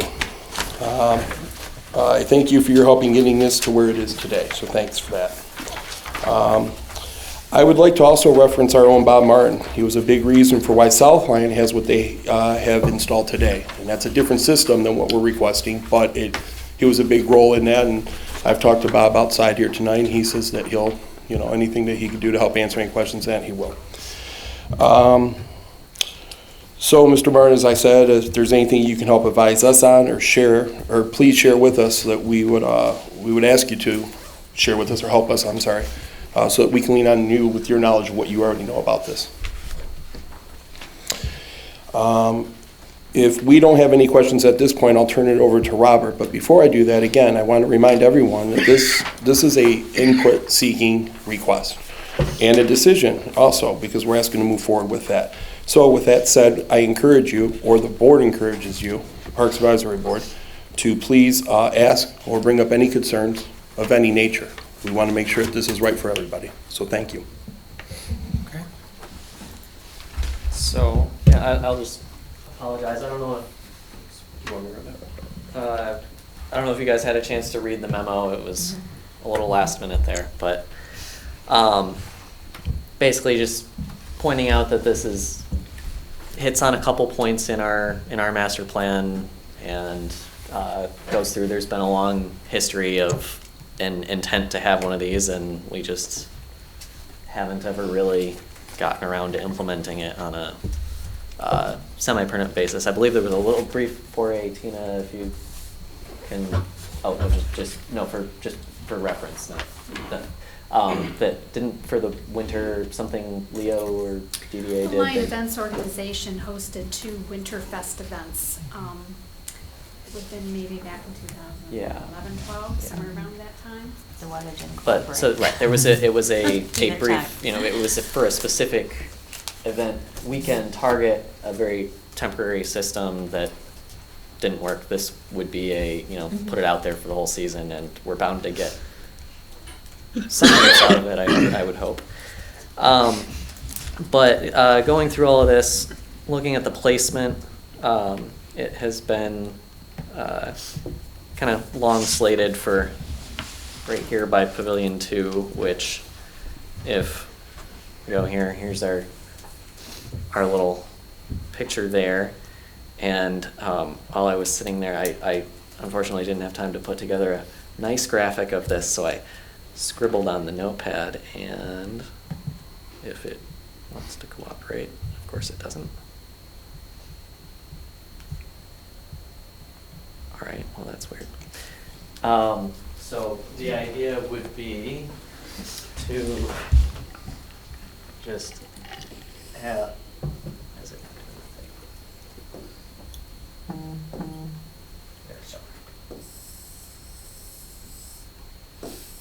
Potentially we can fit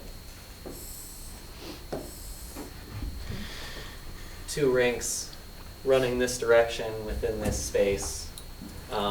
And that line is just representing one of the options that I put on there of adding some netting in between, so that if you've got people playing hockey, you don't have to worry about pucks flying between the 2 or into the pavilion where people might be sitting and watching or getting ready. So that said, we put forward that we want to try this, we want to do something, and so we're coming forward to say, where do you guys feel the level at which you want to try this is? So we can do 1 rink, we can do 2 rinks. If we did 2, the idea being you can have drop-in hockey going at the same time as just open skating. But if you want to start with 1 and see how it works, that makes sense as well. Each one of these, you're talking about ice, water, Yes. flooded, and wait for So it freezes and doesn't melt. Well, weather depending, of course. So I did look into refrigeration systems. Those are not cheap and not something I would do until we know that there's definitely big demand. But the idea here is that you basically put together a little frame, and there's a liner that goes into it. We would have the fire department come over and fill it up, and it would freeze, and then people would skate on it, and when it's all done and melted in the end of the year, you drain the water out, roll up your liner, put it all away, and put it out again the next year. But all of these systems, well, 2 of the suppliers do also offer refrigeration systems as a potential future upgrade if we ever wanted to go down that path. So who would be the maintainers of this? I mean, who would be responsible to make sure that it was safe, that no walls are breaking out? Is it, do you want the township, like Bob and our maintenance guys? I mean, we have to make sure we can maintenance something like this, because if somebody gets hurt on it and it was a problem with a wall blowing out or...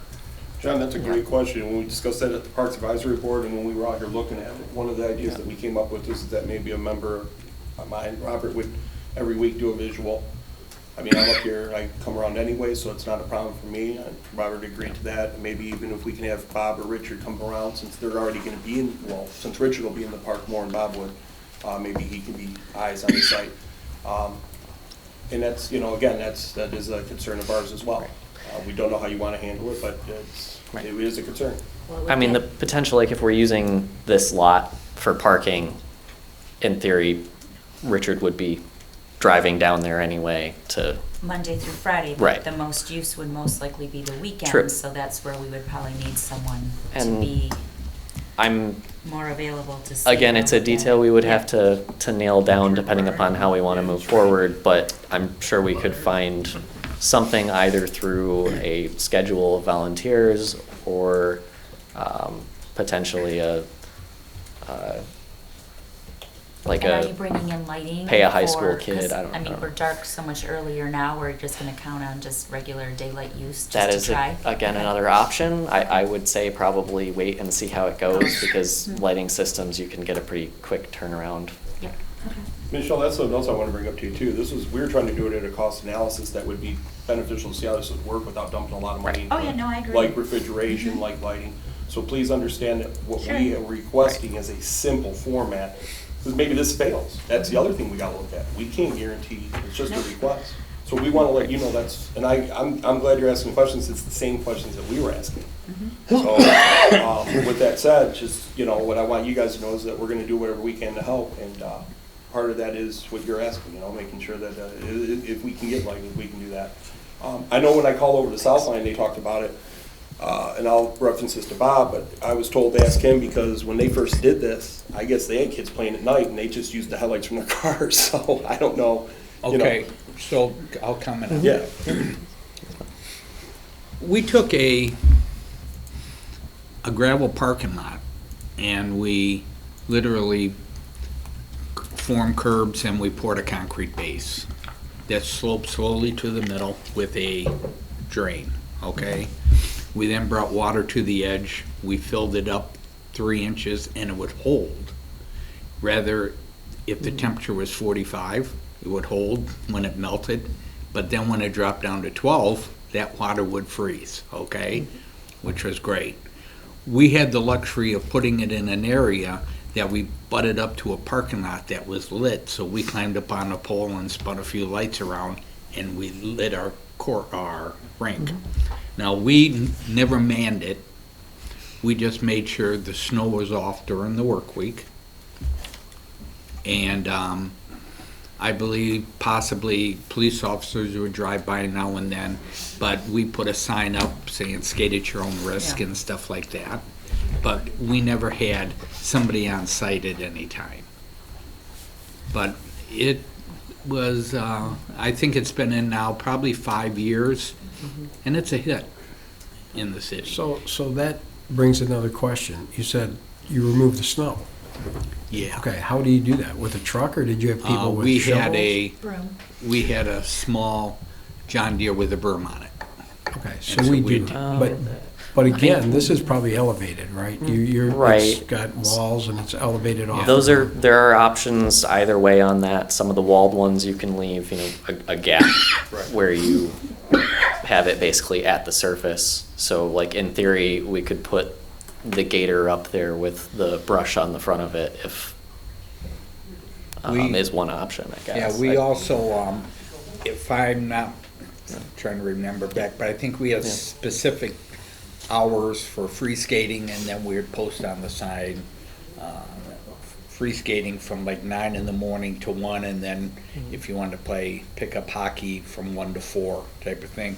But the park was open from dusk till dawn, and in fact, we lit it till probably 10 o'clock at night.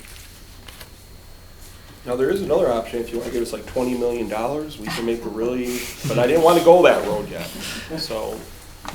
What? No. I think that this is a fantastic plan. I know that when I was on the park committee, before I was an advisory board, I mean, years ago, when you were, I think, still in high school, and you were Yep, on the yep. Good committee times. with us. And that's like literally, he was our high school liaison. We've had that same location targeted the whole time. I mean, it's a really nice spot. You've got the trees that kind of I think it's act as a even buffer for marked when- there on some of the original grant applications from the late Yeah. 80s. So I think that it's a great idea, and I think that there are a lot of people in the community who would want to be able to go out and though I know that some people will try to buy those kits and they'll try to do it in their backyard and then realize that the slope of their backyard they completely underestimated how bad their yard was for that.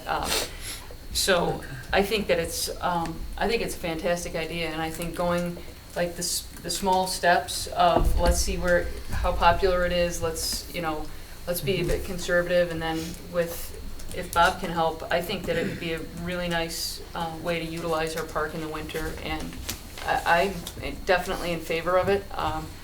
The one question I would have is, because sadly, pieces of equipment tend to walk away, and like when we used to have to chain the picnic tables in the township park, I'm sure you guys will figure that component out, and then is there a way that we can have some kind of security camera available? I mean, it's technically possible, but yes, it adds. but just to have as a level of security. I don't know what the cost of that is, but we have some options, I would think. One idea that we discussed on the board was, because this will be near the fire department, I thought they have a camera there, and we were gonna ask if that hit any of this section. It probably wouldn't hit the fire. Doesn't. I don't I think it don't would think hit we're just- the we were thinking out of the second box, that's all. pavilion. No, I doubt it. So, Far away. prior to us doing this, we had this type of a setup. It was the volleyball At the courts, right? volleyball courts. We found it very labor intensive because, I mean, it didn't hold water at times, Because you would just leak filled out. the sand, right? Yes. Okay. And, but we had the luxury back then of, it was at a time when, believe it or not, the city would get prison crews out to do work for us, and everything from painting to mowing, and in the wintertime, shoveling the sidewalks and stuff like that, and we had them flood and fill our rink and maintain the rink, and it was very, very nice, because we had personnel there every day that would work with us, and it was nice.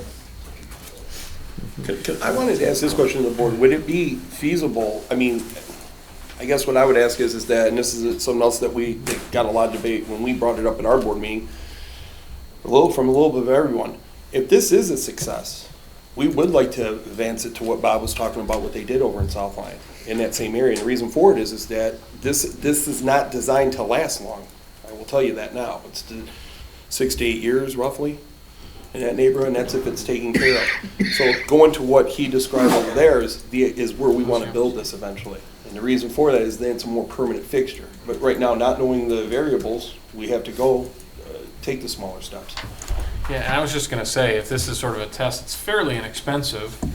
If you're gonna get a handful of years out of it, it's not too expensive to purchase this stuff. Obviously, keeping it up is another issue, but I think that's a great location for it. I mean, I don't think you could pick a better spot in the park. It's pretty flat. There's a pavilion there that has electricity. There's parking. I mean, it's. Is there electricity to Pavilion 2? I thought it was just to Pavilion 1. All three. All Three pavilions. No, I forgot. So, do you take this down in the spring? You take this Yeah. down. Okay, how large is this? Because we also have to have a place to store it. Storage, yes. It's rather big. It depends how big of a rink you get. I mean, they're panels that they're usually in 4-foot sections, like 4 by 2 feet sections is the most common panel size. You can pull it up on there and show them. Yeah. I think that would be another. Would you guys like to see it? He can pull it up and we can show you what it is.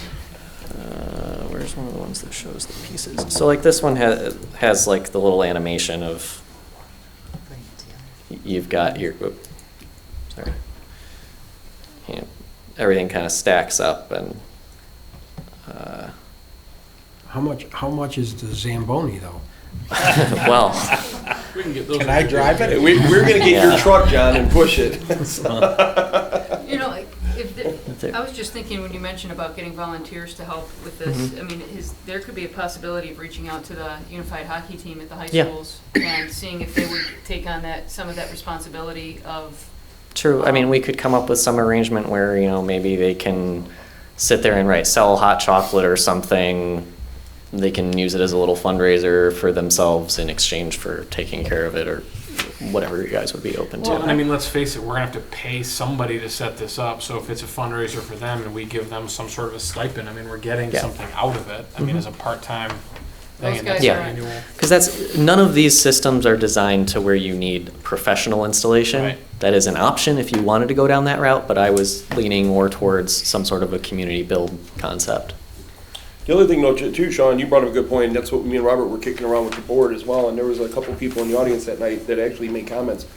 This is something that we can make some money off of. You can rent it out to the Boy Scouts or somebody like that, if even for a party or that. I don't know what the liability or net part of it is with the township, but this is a revenue or an avenue that we can explore to get that revenue for paying for this. Again, these are all just ideas that we're kicking around. And we're just asking for your input. I'm glad we're having this conversation. I'm glad it's going this path. We were kind of worried you guys might say no or not entertain it. So What is it, a liner that goes in? Yeah, on right. the So walls? it's basically a really heavy-duty reinforced piece of This is very, polyvinyl very heavy to sheeting. move around. See right there, We the would use a bottom corner, John? backhoe to come pick it up. That's what it is, where that guy's putting it in. It's a piece of plastic that they do in, what is it, millimeters? Yeah. And the yeah. thicker it is, the better. And you straighten it out pretty much, and then after you set up your border, and you just fine tune it by tucking it or strapping it down. And that's it. Well, I want to comment because this is exactly what exactly that location is exactly what we wanted it for.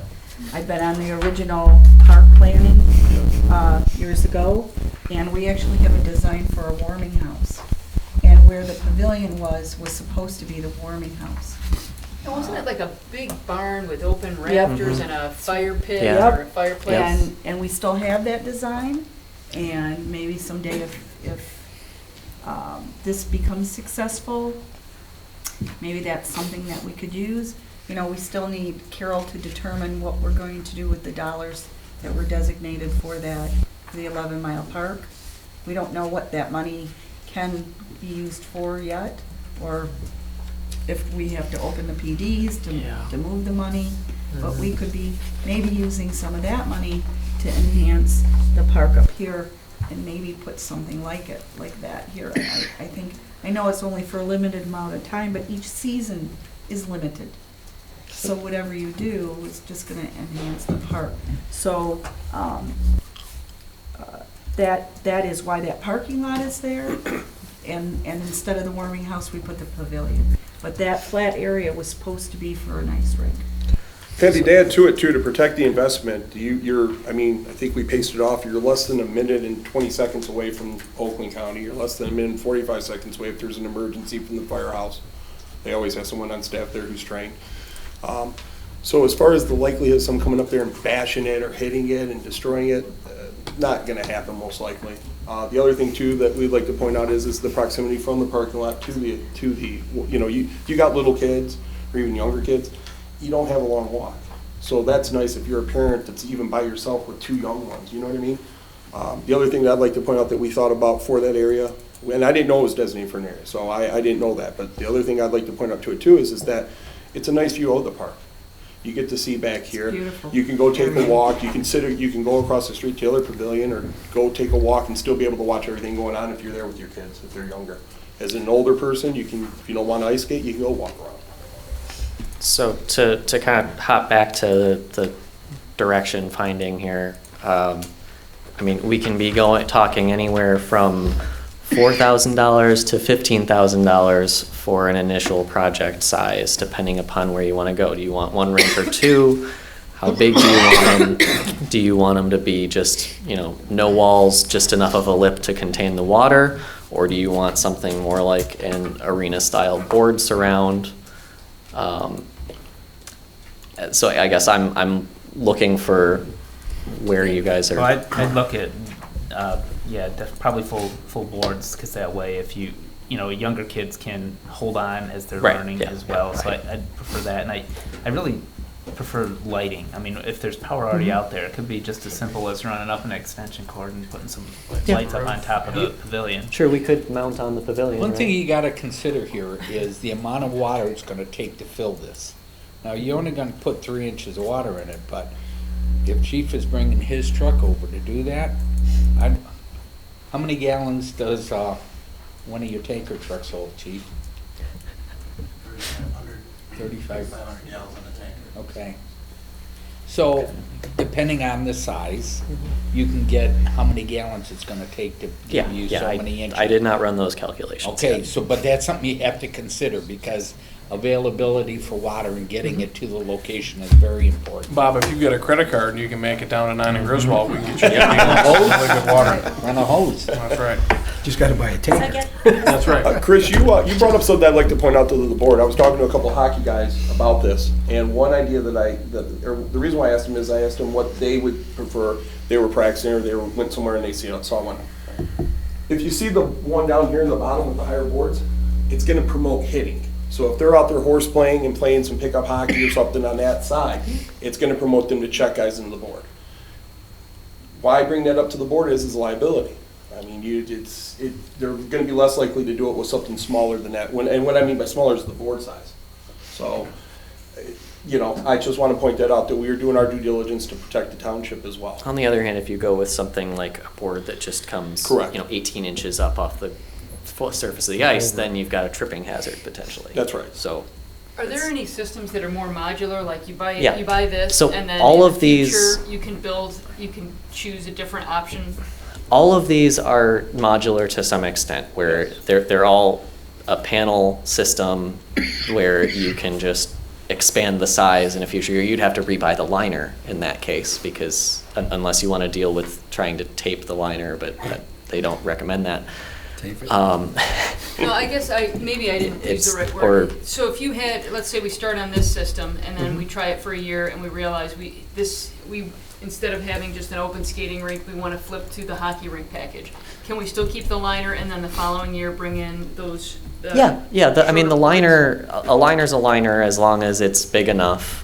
The higher your boards, you're going to need a slightly larger liner by, maybe an extra 5 feet or something to be able to drape and still be held up properly. But within a reasonable tolerance, I don't see an issue with changing that. That's the other thing we want to point out, though, to minimize costs in the future if this is a hit. And when we mean by hit, it's used regularly. That's why I said I don't want it to be a secret that if we come back 2-3 years from now and say, hey guys, look, it's going well. Bob agrees and gives you his report and says, yeah, it's going real well out there. I go out there all the time and see it.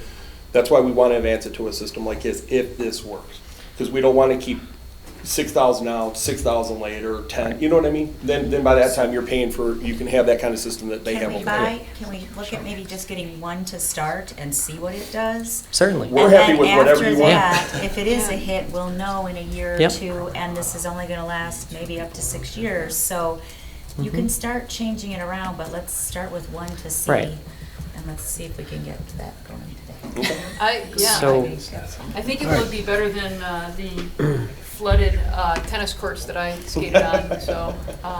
Yeah. Well, I think everybody's agreeable that this is a good idea. So in order to get this thing moving, I think that if everyone agrees, let's figure out what package that you want to okay and get it okayed, and these guys can move on. Well, if the goal is to start with one rink and then some lighting and whatever, we're still talking under $10,000. Is that kind of? So it depends. 12. If we're talking about the middle supplier here is my least favorite for what it's worth. It's a very rectangular corner, which if you're doing hockey, that Need just round. seems kind of silly. Yeah. So the other two, Nice Rink, I actually have dealt with them in the past. Up at my university, we had our student government bought a package from them and we installed it and it went well. So I've had a good experience with them. It's a molded plastic board system that comes up not super high. It's enough to account for the variations in the land and to stop a puck, but it's not going to create an arena wall. The third supplier on here has the most options. I haven't dealt with them personally, so I don't know, but we can go anywhere from where I've got on here like $3,400 if we want to use wood as our board material to start and see, or their boards are, it's a steel reinforced plastic board, so it's got like a kind of like a cross member of steel and then plastic All right, around Robert, it. let's cut to the chase. What do you like? Yeah, just- What is the guys one have that to- you have like to have and a that you- recommendation I mean- to us. We didn't do the If- research, so a recommendation would be great. Right, so. Which one would you like to see? If you're talking about liking the hockey style boards, then I would go with the higher of the two Iron Sleek options. If you just care about ease of use and it not being wood, the fastest system and cheaper would be the Nice Rink. So those are, So you if like I were the to narrow Easy it to Ice, two. is that what you're saying? No, not Easy Ice. It is- which Easy one are Ice you is the talking one that's about? out. So sorry, The so Iron either. Sleek. Oh, Iron Sleek. Yeah, Okay. so either you're talking about 6,500 for the snap together plastic system that you'd get, enough wall to stop the puck, but not boards, or 8,500 for the one where you get, I believe they're 42-inch boards.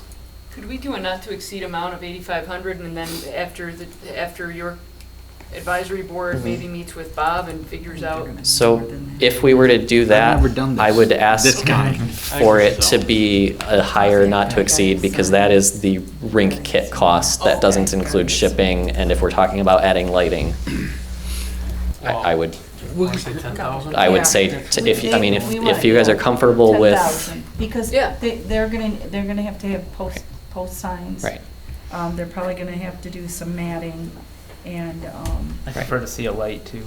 Mhm. 'Cause I okay, think that's So- gonna just help with use. yeah. And I think if we start with one, if it gets a lot of use, Correct. and I we think decide we the- want to I add think another one, that's- and then maybe the other one doesn't have boards, and that's just for open Right. skating, and it's You not could for have- hockey, and then we keep the one with the boards, but can be used for everybody now Mhm. to start. I mean, it just gives options. Yep. I mean, they have to purchase goal nets. I mean, if you're gonna do it, you have to. Right. They have to. So I mean, I would be very comfortable with a not to exceed 10,000 being able to get I'll us make a a motion to rink of that approve description. $10,000 for the park advisory board to purchase from Iron Sleek, the wood board kit for $8,500 plus. Not the The wood, other- It's the but poly Kit. Oh, the poly kit, sorry. Yeah, $8,500 for the poly kit with upgrading liner. Up to $10,000 to purchase the additional items that you will need, like skating at your own risk and. signage, Signage, lighting, lighting. mats. Snow shovels. Yeah, right. I'll support that motion. So the total is to not to exceed the 8,500 plus Or- the other costs, shipping expenses. Right. Okay. 10,000. Anyone want to So it's- support yeah, that? 10. Lisa I did. just did. Oh, you did. All right. Thank All you very those much. All those in favor say aye. Aye. Opposed? All right. Thanks, It's a guys. hockey rink. When are you gonna get that? Uh, We're running out of we'll- time. We'll work through it here. Okay. This winter? For water? Yep, yep. All right. 21,000 gallons, 21,000 gallons, so that's A couple fire trucks. A few tankers. 10 truckloads. All right, let's Good move training. on. Update on the township-wide waste hauling. Who wants to take that? John, are you gonna take that? Yeah, I do.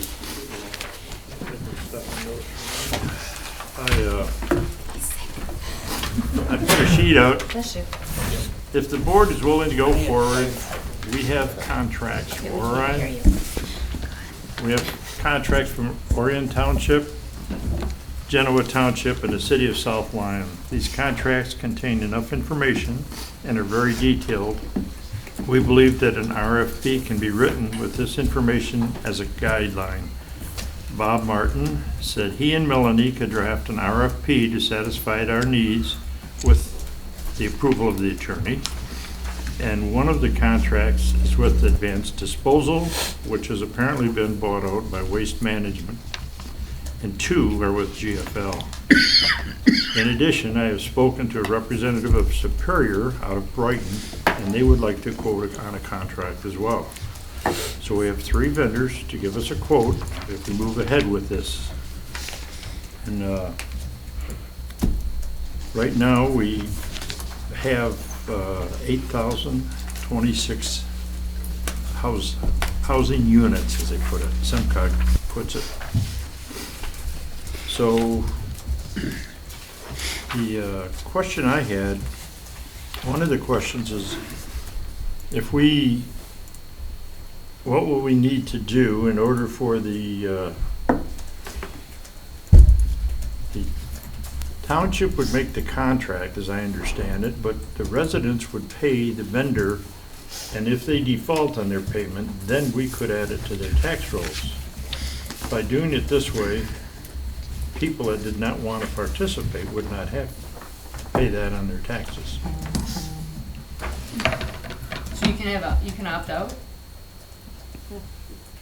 Yes. So But you can't go to another, it would be an exclusive contract. So either you have trash pickup or you have none. So I Correct. I could not choose to have a different provider? No. Not with this. Then why wouldn't you just roll it on the taxes? What's that? Why wouldn't you just roll it on the taxes then? Because that would have to be everybody, ad valorem. And some people do not want it. I have 2 neighbors that do not take any trash services. They take it with them and do whatever with it, throw it out in the road. Yeah. They put it in your can at the end of your driveway. Probably put it in my can, yeah, it'd be very little. No, I know, they use their dumpsters at work.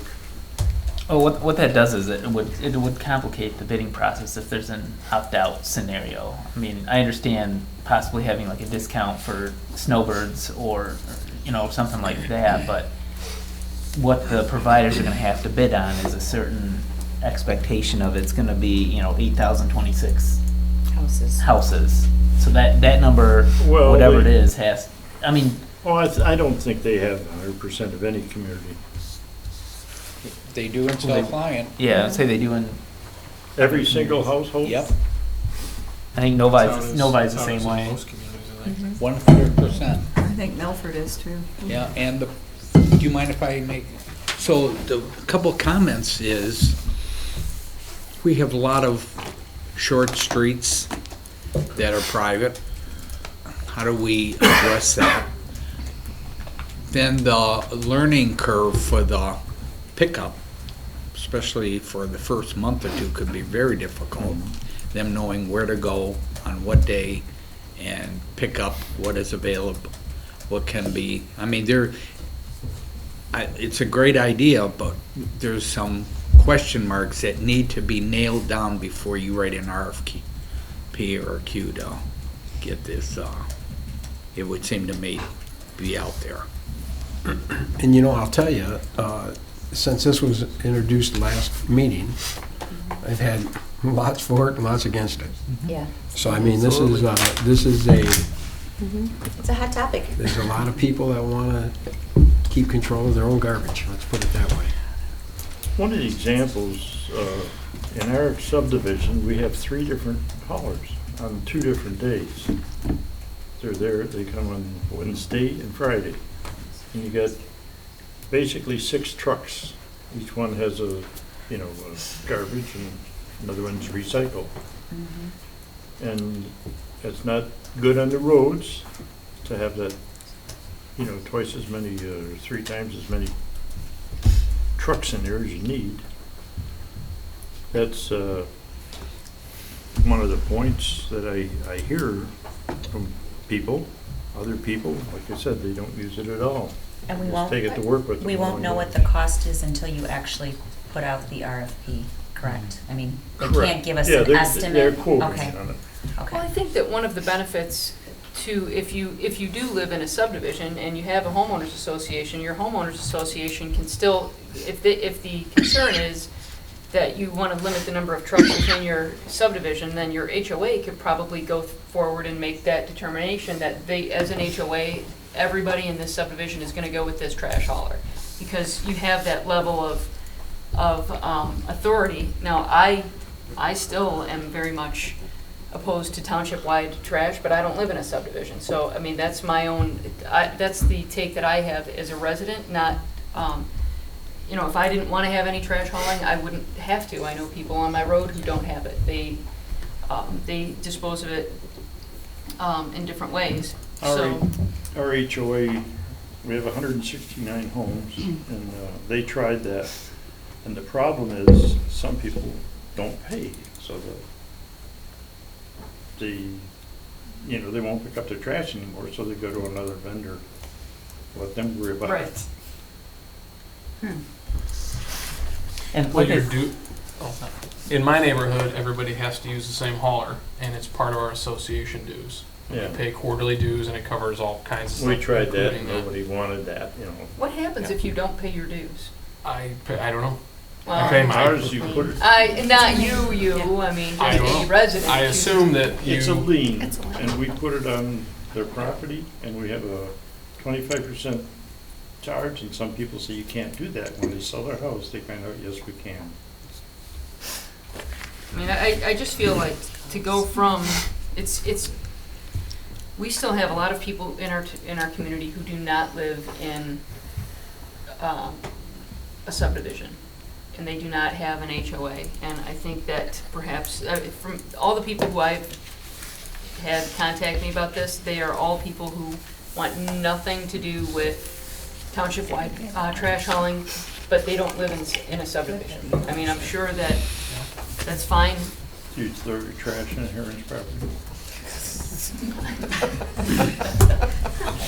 What is wrong with you? No, I don't do that. well, I guess, like, I've heard pretty much 50-50, and like the way I was looking at it, because I said I was on the fence initially when I started looking at this with John last month, and I'm curious to know the price. I think is what it is, and I know how much I pay, and if the price comes in more than that, then there's no It point in defeats the doing it. It purpose, defeats the but I think purpose. we should- So I have a little bit of a curiosity that's kind of okay. Let's Well- see what we get. Mm-hmm. If we go for the RFP and get prices and they're not good, then we don't have to award it to anybody. how does your current bill compare to some of the others that are listed here? Genoa, Orion, and the city of South Lyon? Actually, Orion is cheaper than what I'm paying. What about? Actually, I think they all are, and including Novi. They're all cheaper than mine by probably 30%, and it includes yard waste, which mine does not now. Well, I don't think it hurts to go ahead and get some pricing, right? And does it hurt to go ahead and find out what it is gonna cost? And What do you think about that, Bob? So, it would seem, all right, let me just throw this out. I think the way to start possibly is to do it to every neighborhood that has water service. Okay? And the reason why I say that is these are paved neighborhoods with specific bills going out to those homes now. We could do an exact number of billings, because we know how many water bills we send. And you could bill that, it could go out the charge if you so choose on your water bill quarterly, and that would be paid to the township when your water bill came in. And we could bill that, I mean, you could send an RFP based on the number of water customers rather than every 12 mile that's unpaved or, every rural street. That, I think, might be a starting point. Yeah, but that's gonna take our numbers very low. Oh, that's too much collection. Yeah. It'll be one time on your tax bill, but I have an idea, I don't know if anybody, wouldn't be a bad idea to get the quotes for Mhm. township-wide, I think so. but then too. it could be a ballot question in 2020 to our residents if they really want it. We would actually have some pricing, and it could be a ballot question to see if they really want it. Yeah, 'cause I mean, I think that's I've fair. only heard one, calling the township hall, there's only been one that has told me no. Most of them have called as soon as we put this on or spoke about it last month. They were all calling in favor. Yeah, that's what I had. I had mostly all favor. all favorable. I didn't have 50-50. I didn't either. I had all I did. Besides John not wanting it. So, I mean, I think that might be a fair thing, then they can really Yeah, let them tell us. let them tell us what they want. I mean, personally, I would love it. I pay a lot like Chris, I don't know. I would like it too. I don't, my neighbor across You the gotta start- street has another one, you know, they come and go all day. It drives me crazy, You gotta but, start throwing your trash in John's dumpster too. yeah, I'm Super gonna. nice. Jeez Louise, it's expensive. I pay So, quarterly on our bill, and it's approximately $35. Yeah, and your water and sewer bill, but we don't have that, that's a lot of collection. Why don't you just do it one time on the tax bill? I think that's what Milford does. It's like $130 for the whole year, $133. That's it. I pay that in 2 quarters, almost. Okay. Yeah, that's how the community, the South District always does. But are they all on water and sewer? See, we're not. Yeah, we see, don't we're not, have and it. you're, I know, you're that's taking why I our was numbers getting way at. down. And most That's rural why I was communities getting at, don't if we have get that. the neighborhoods that had water and sanitary service, that could just go on their water bill, and that's why I brought that up. Is there really an objection to them paying, if you sign up, if they pay it right, correct, and if they don't pay? We made in a contract so we can put it on their taxes at that time. that I mean, road if there goes is big then. if there is a quarterly trash bill that they will still maintain and receive, then they at least see that it's not. I don't know. I did get a comment that say if it goes on their taxes, it's going to be hidden, and it would still be a line item on there, but Oh, yeah. I know you still have. One of them, GFL, one of the contracts had that in it where they pay the bill to the vendor quarterly. And if the vendor doesn't pay it, then they have the ability to put it on the tax roll. Well, I think where we're at right now is just to maybe send it out for bid, right? I mean, isn't that where we start? Well, I think it needs to. The RFP Need a would then RFP have to come to the first. That's what I'm board talking for about. review and Well, then let's a get vote that to. written. Let's go ahead. Do you feel comfortable? We can Putting put that something together? I don't know if it'll be 38 pages like this one. Some communities are pretty thorough. Some of you know, those are like- just, some of those pages are just definitions. Yeah, I know. And you could just, But that's where you We- have to. Yeah. We you might to not put it on have the to radar. recreate the wheel. We can talk to other communities and Yeah. grab theirs, probably. So let's do You want to that. do it based on. The whole township? The whole township. Yeah, That's- because I think you'll get the best price. Otherwise, you're cutting us in half or a third, but just to see what it is. So why don't we just do that? We'll start there. We'll get the RFP drawn up. Bring it to the board next month. Or in township says they can't have any trucks older than 2 years to start. You feel good about getting that done? You They can do got that? 13,000 people though. All right, everybody okay with that? Yes. We'll do a draft Okay. and I'll share it with everybody. Okay. Yeah. All right, let's go ahead and move on to the discussion for the 2020 budget. And the discussion I want to have tonight is that it is pretty close to being completely finished, and I'd like to email that out to everyone, probably the first part of the week. But I'd like to set up a budget meeting tonight, and I'd like to do it within a couple weeks of tonight's meeting. And I guess my discussion is how can we set that up? Who can be available? I would even like to do it after 5 o'clock one night, instead of a Saturday. Yes. And is everyone okay with after 5? Yep. Like say 5 o'clock, and On what day? are you going Depends on the anywhere? day. Yeah. I knew it. Where are you going? You want to hold the meeting up north? No. Can do that. in camera. I mean, I'm just between other conflicts. Work Is there conflicts. any time in the next few weeks that we could get this meeting that would work for you? I would just say we float some dates. Well, I'm looking for dates. Let's,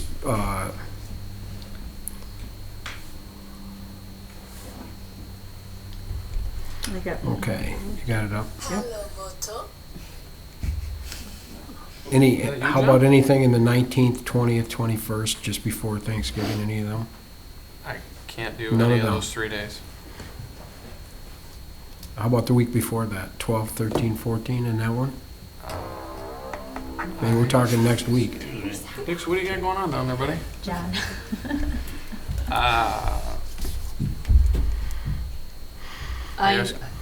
I can't make really any of the days next week.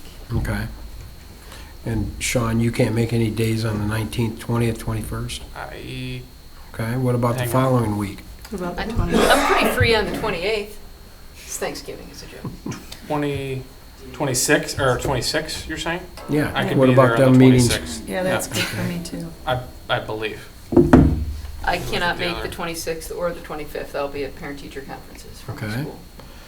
Can you make the 27th? Me? I won't be here. You won't be here. I won't be here. Okay. I'm running out of dates. So how about if Okay, we we're give back into everybody the Saturdays. budget? Anybody want to do a Saturday? Can we give everybody the budget and just like Do it right now. see if there's anything you need on there? Do we have to meet? Do you want to get together? It's really in pretty good shape. I mean, It's in real good shape, but we'll fan it out and let you see it first. any Saturdays? Want to be here? Do you have a What Saturdays? what is going on? That's incoming, and it doesn't, the stupid thing, you can't shut it off unless you shut the phone off.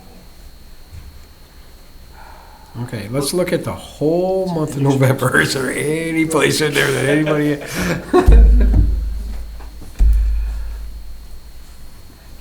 So you said Monday the 25th does not work?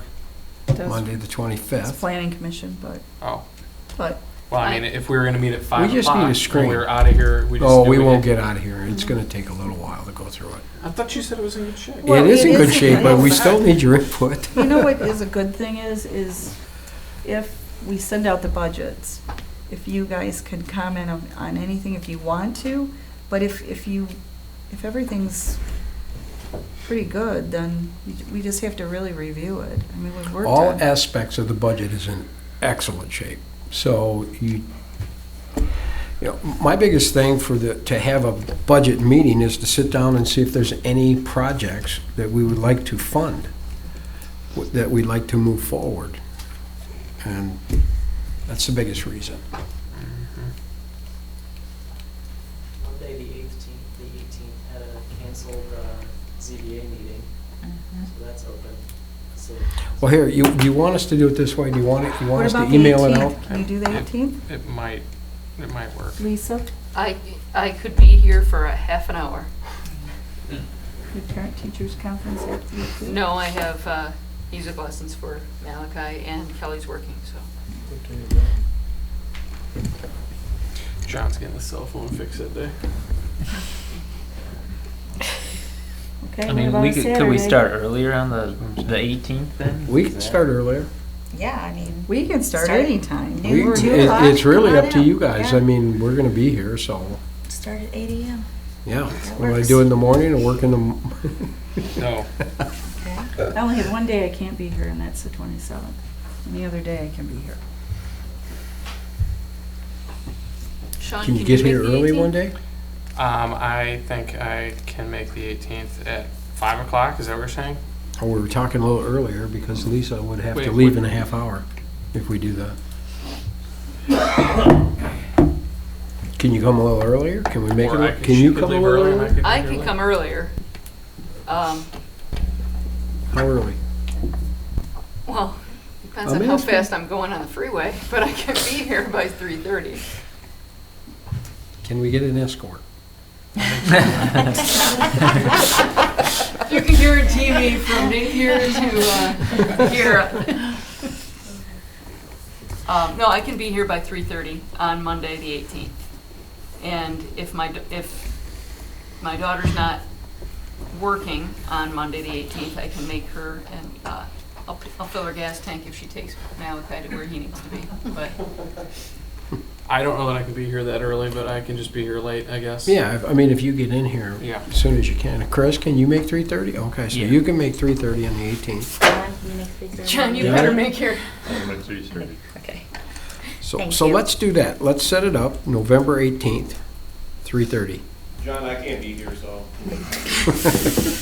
You're gonna be figure skating out on the rink. Fill up my daughter's gas tank. Is the 19th open? Okay, so that'll set that. Is that good? Yes. All right. Thank you. Utility extension. All right, here's the next one. Okay, this is a discussion on extending utilities to it would be the north side of our township on Pontiac Trail. Okay, so right now, our water runs up to the Tim Hortons on Pontiac Trail and dead ends. And and it's on the west side of the road. And our sewer runs on the east side of the road and ends at Tuffy Muffler. Okay? So we have a situation going on where a lot of the subdivision, the Marjorie Ann subdivision there, has older septic fields. Some of them are failing. And I would like to give them the option of sewer if they want it. So we also have a business that sits on the corner, I think it's Marjorie Ann and Pontiac Trail. It's a medical facility. And they have a septic system that is too small. It's not now, they have 3 doctors. They want to expand. They're doing very well there, and they want to expand to 8 doctors.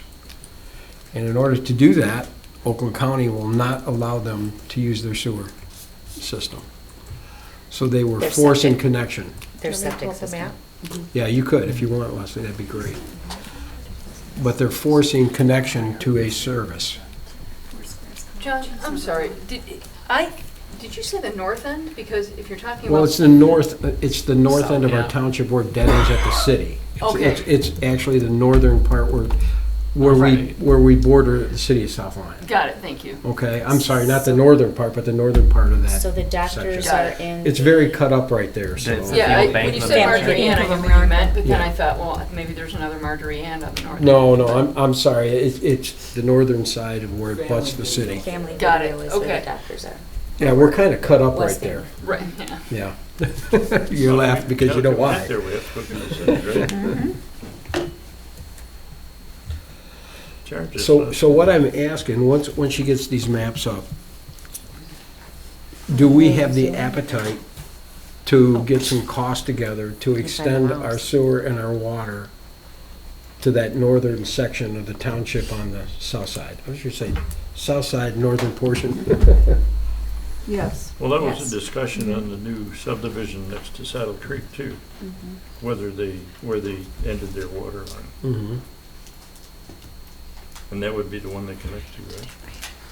No, No, we're I mean, talking that- family video, so that would. it's on the other the side other of side. town. You gotta South remember, side of the city. Sioux Street, K Street, Marjorie Ann Oh, Street, yeah, that's all the Sanders township. Street. Their lots are No. this Those big, should they're go up. postage stamps. They probably have no No. ability for another septic. No, I understand what you're saying, but I thought we Sewer and wanted water? a loop system. Oh, we do, that's what we're asking. They don't have So water that's or what he sewer. wants. They're So talking we're about asking doing- permission for right now. Just sewer, or just water right now? No, but we gotta still. I'm hoping sewer right now. Yeah, I mean, we gotta get it going. And sewer is all the I'm way just to saying, Tuffy, are you talking about extending both utilities to that? eventually. But I which one? think the cost The is yellow, kind of 1818? prohibitive, so I'd like to get the sewer there first. Isn't there that weird parcel that's in the There city is. that would have to cross? You would have to go around it. And Oh, that's to the what we'll internet. show. You actually will have to go around it. Okay, The thanks. city won't grant It's- us the licensing or anything? But to go through the front wouldn't help the people in the subdivision. We'd have to get into the back of the subdivision anyway. It's this neighborhood here. This is the border with the city of South Lyon.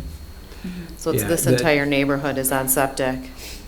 Yeah. and these businesses as well. Is Sayer technically in the township? No. Nope. I thought half of that property was in the township. The entrance to it is. Yeah. That's it. But they're on city services. Yeah. Right.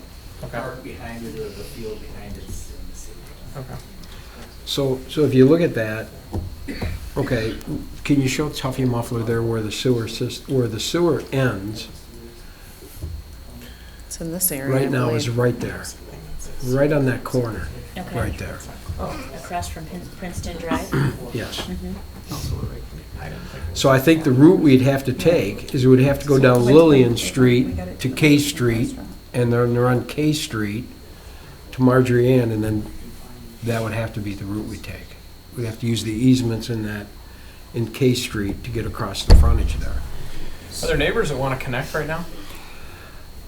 They wouldn't have to connect unless they failed. Right, but are there some of them that are having failures or issues that want to connect right now? There's some in the subdivision that are having failures, and some are having to do engineered fields in the back that are very costly. So if So what's- somebody had to go, let's say we extended this, then it's available. If their septic field fails, then they're required to tie in, but we also have the new ordinance that they can pay for that. You could help though. So they, like Or when it who comes. were those residents? Well, when it comes through, why can't it just be offered as an SAD right off the bat if they want to join right then? Yes, they You can. know, they might want to. Right. But if they choose not to in the beginning because they think, oh, we're going to be fine, and then 5 years from now that happens, then we could do what we did for the people in Lake Mhm. Angela. That's more of like an emergency situation, though. I mean, we don't want to be financing. No, They would have to That's show. why you want an SAD, I think. Give them Are that. you thinking in terms of if we do this route, when this is going to be, you're just talking a little piece of the subdivision, or you're looking at? I'm populating looking the at entire getting subdivision? across to our northern part of our township right at this time. I'm not sure where it's gonna go from there. If we can get it to the northern part, I'll be honest with you, I think what's gonna happen, I'm just gonna say it, if we don't get the sewer on that northern piece and head back into that subdivision, we'll lose that whole section right there to the city of City will annex it. Southline. Yeah, absolutely. They're already talking to them. So the city will annex that piece. He'll jump the sewers across the street. He'll jump the street right there, and he'll just take out the whole subdivision will be annexed away from the township. Well, they'd have to connect to sewer to do that anyway. Plus, they'd get a nice 10 mil kick on their taxes too. Sure, not They're putting interested in 8 that. doctors in. I don't think that's gonna bother them. I'm just And that saying the rest of No, the neighbors. residents. Yeah. If they get annexed. But I Yeah, don't they're think gonna- it's gonna start there. I think it's gonna start at that piece, and then it'll work its way back until we stop it. I don't think they'll jump through and go all the way down into the subdivision immediately. I think they're find gonna. out how much it is. to run it. I'd like to find out how much it is, and then I don't know if I think that it's one of those, like a public relations type of situation where we should probably meet with those residents, or at least let them know that there's Mhm. that consideration, Mhm. so that we can get a feel of. And we can do that. All I'm trying to do at this discussion right now is do we want to get some costs on what this thing could cost us to get that? Yeah, I guess I'm not totally.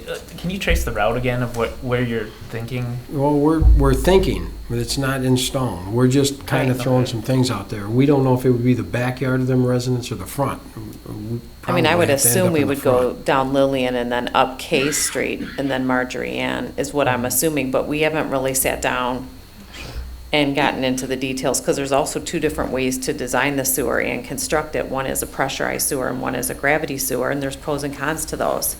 Pressurized sewers are a major maintenance issue. And expense. Well, gravity sewers are much more expensive up front. You're gonna have road issues, you might be replacing some roads because you're digging deeper, but long-term, your maintenance costs are much less. So I think the first step was really to meet here and discuss if you wanted to pursue this. I don't want to spend any money towards figuring anything out unless we would be serious about going forward. It's going to be a big number. I'll tell you right now, it's going to be a big number. Well, what's the funding mechanism then for this? Because typically when I've seen these The done, sewer enterprise fund Yeah, the would sewer fund it. enterprise. so it wouldn't be assessed back to the property No. owners who are benefiting. It's not a special assessment district. Well, most of Not at all. our lines have been run by developers, but this is really not, I think it's an obligation to our residents. I mean, they're That's why I asked there. the question. But and- to answer your question, it could go either way. Yeah. Sorry. I feel like the age But you're of right. that, Oh, yeah. of those homes and of those septic fields, it's at a point where I think that some of those residents would be interested in potentially tying in if it's available. But I do worry about then the eventual requirement for them to tie in. Right, However, you and I mentioned. always worry about that. Yeah, if you're looking at an engineered field, that's They're expensive. really pricey. A lot more expensive than And connecting. remember, their lots are very small there. Right. I Oh, just, they'd I get just their think lots it's our back. responsibility. I mean, if they get annexed into the city, how bad would you feel about that? That's a huge burden, 10 extra mills on them. And they're gonna get the sewer anyways, because the city has to service them. So, Don't you ever end it's part of the city? So I guess I'm looking for just, should we even entertain the idea? Can we start Yes. entertaining the I idea to try to definitely, figure out yes. some avenues or possibly get an idea? I would say so, and to Lisa's point, I think we should ask the residents to come in. We can and do that. Meet with Yeah. Right. you guys here and Yeah. Bob and Leslie and No, just I talk about it. That's not a problem, but first I'd like to get some costs together just to figure out how expensive this could be. Right.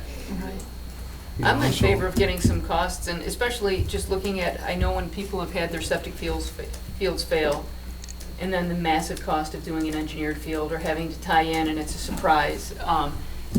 If we're ahead of the game and we Old talk to sub. those residents in that subdivision with, I think that they would be appreciative.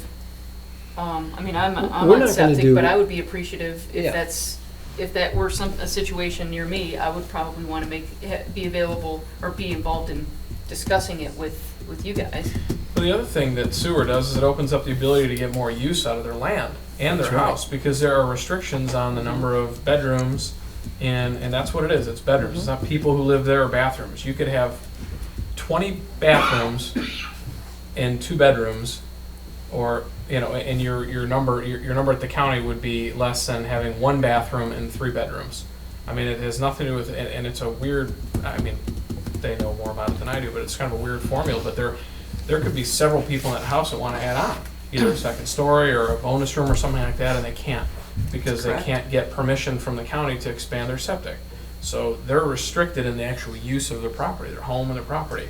Or they can't build, say, a garage or an addition because you'd be building into your field that's in your backyard, or in your front yard, whatever. So we're freeing up, not only are we taking care of the septic system problem forever, potentially, if that's what they want, but giving them more use of their land, potentially, if that's what they want. That's really a big benefit to them. So that's actually all I'm asking tonight, is just to get some costs together to see how feasible it is to even go forward, and even to find out what avenue we would even take. I mean, I think we still information have to is- figure that out. There's nothing wrong with information, and so Okay. for you to bring us with additional Well, it's gonna cost a information- little bit, because there's gonna be some engineering involved, and, Right. trying to Leslie, figure do you have out, any idea how much that would be? just to try to get an idea look at of what it. it could amount to. Well, it depends on if you're doing I the don't think whole so. sub or if you're just doing No nickel. that one road. Well, I think we need to start at the one row and then go from there. I mean, just to do 2 different cost estimates, I mean, you're probably looking at a day with the map, I would guess. So, So maybe what is that, like $1,000-ish. 15, 20 grand? Sure. Well, not to exceed, of course. So, I mean, that's what I would estimate. $1,000? Yeah, in that Well, you gotta neighborhood. get the sanitary up to Pontiac Road. Well, we're just talking about estimating I know. and give a couple options, that's But what I would mean, think. That's who's really pressing right now. So are we okay with spending a few $1,000s to try to figure out an avenue? And Yeah. I would like to get the water there too, but the water's gonna be a bigger nut.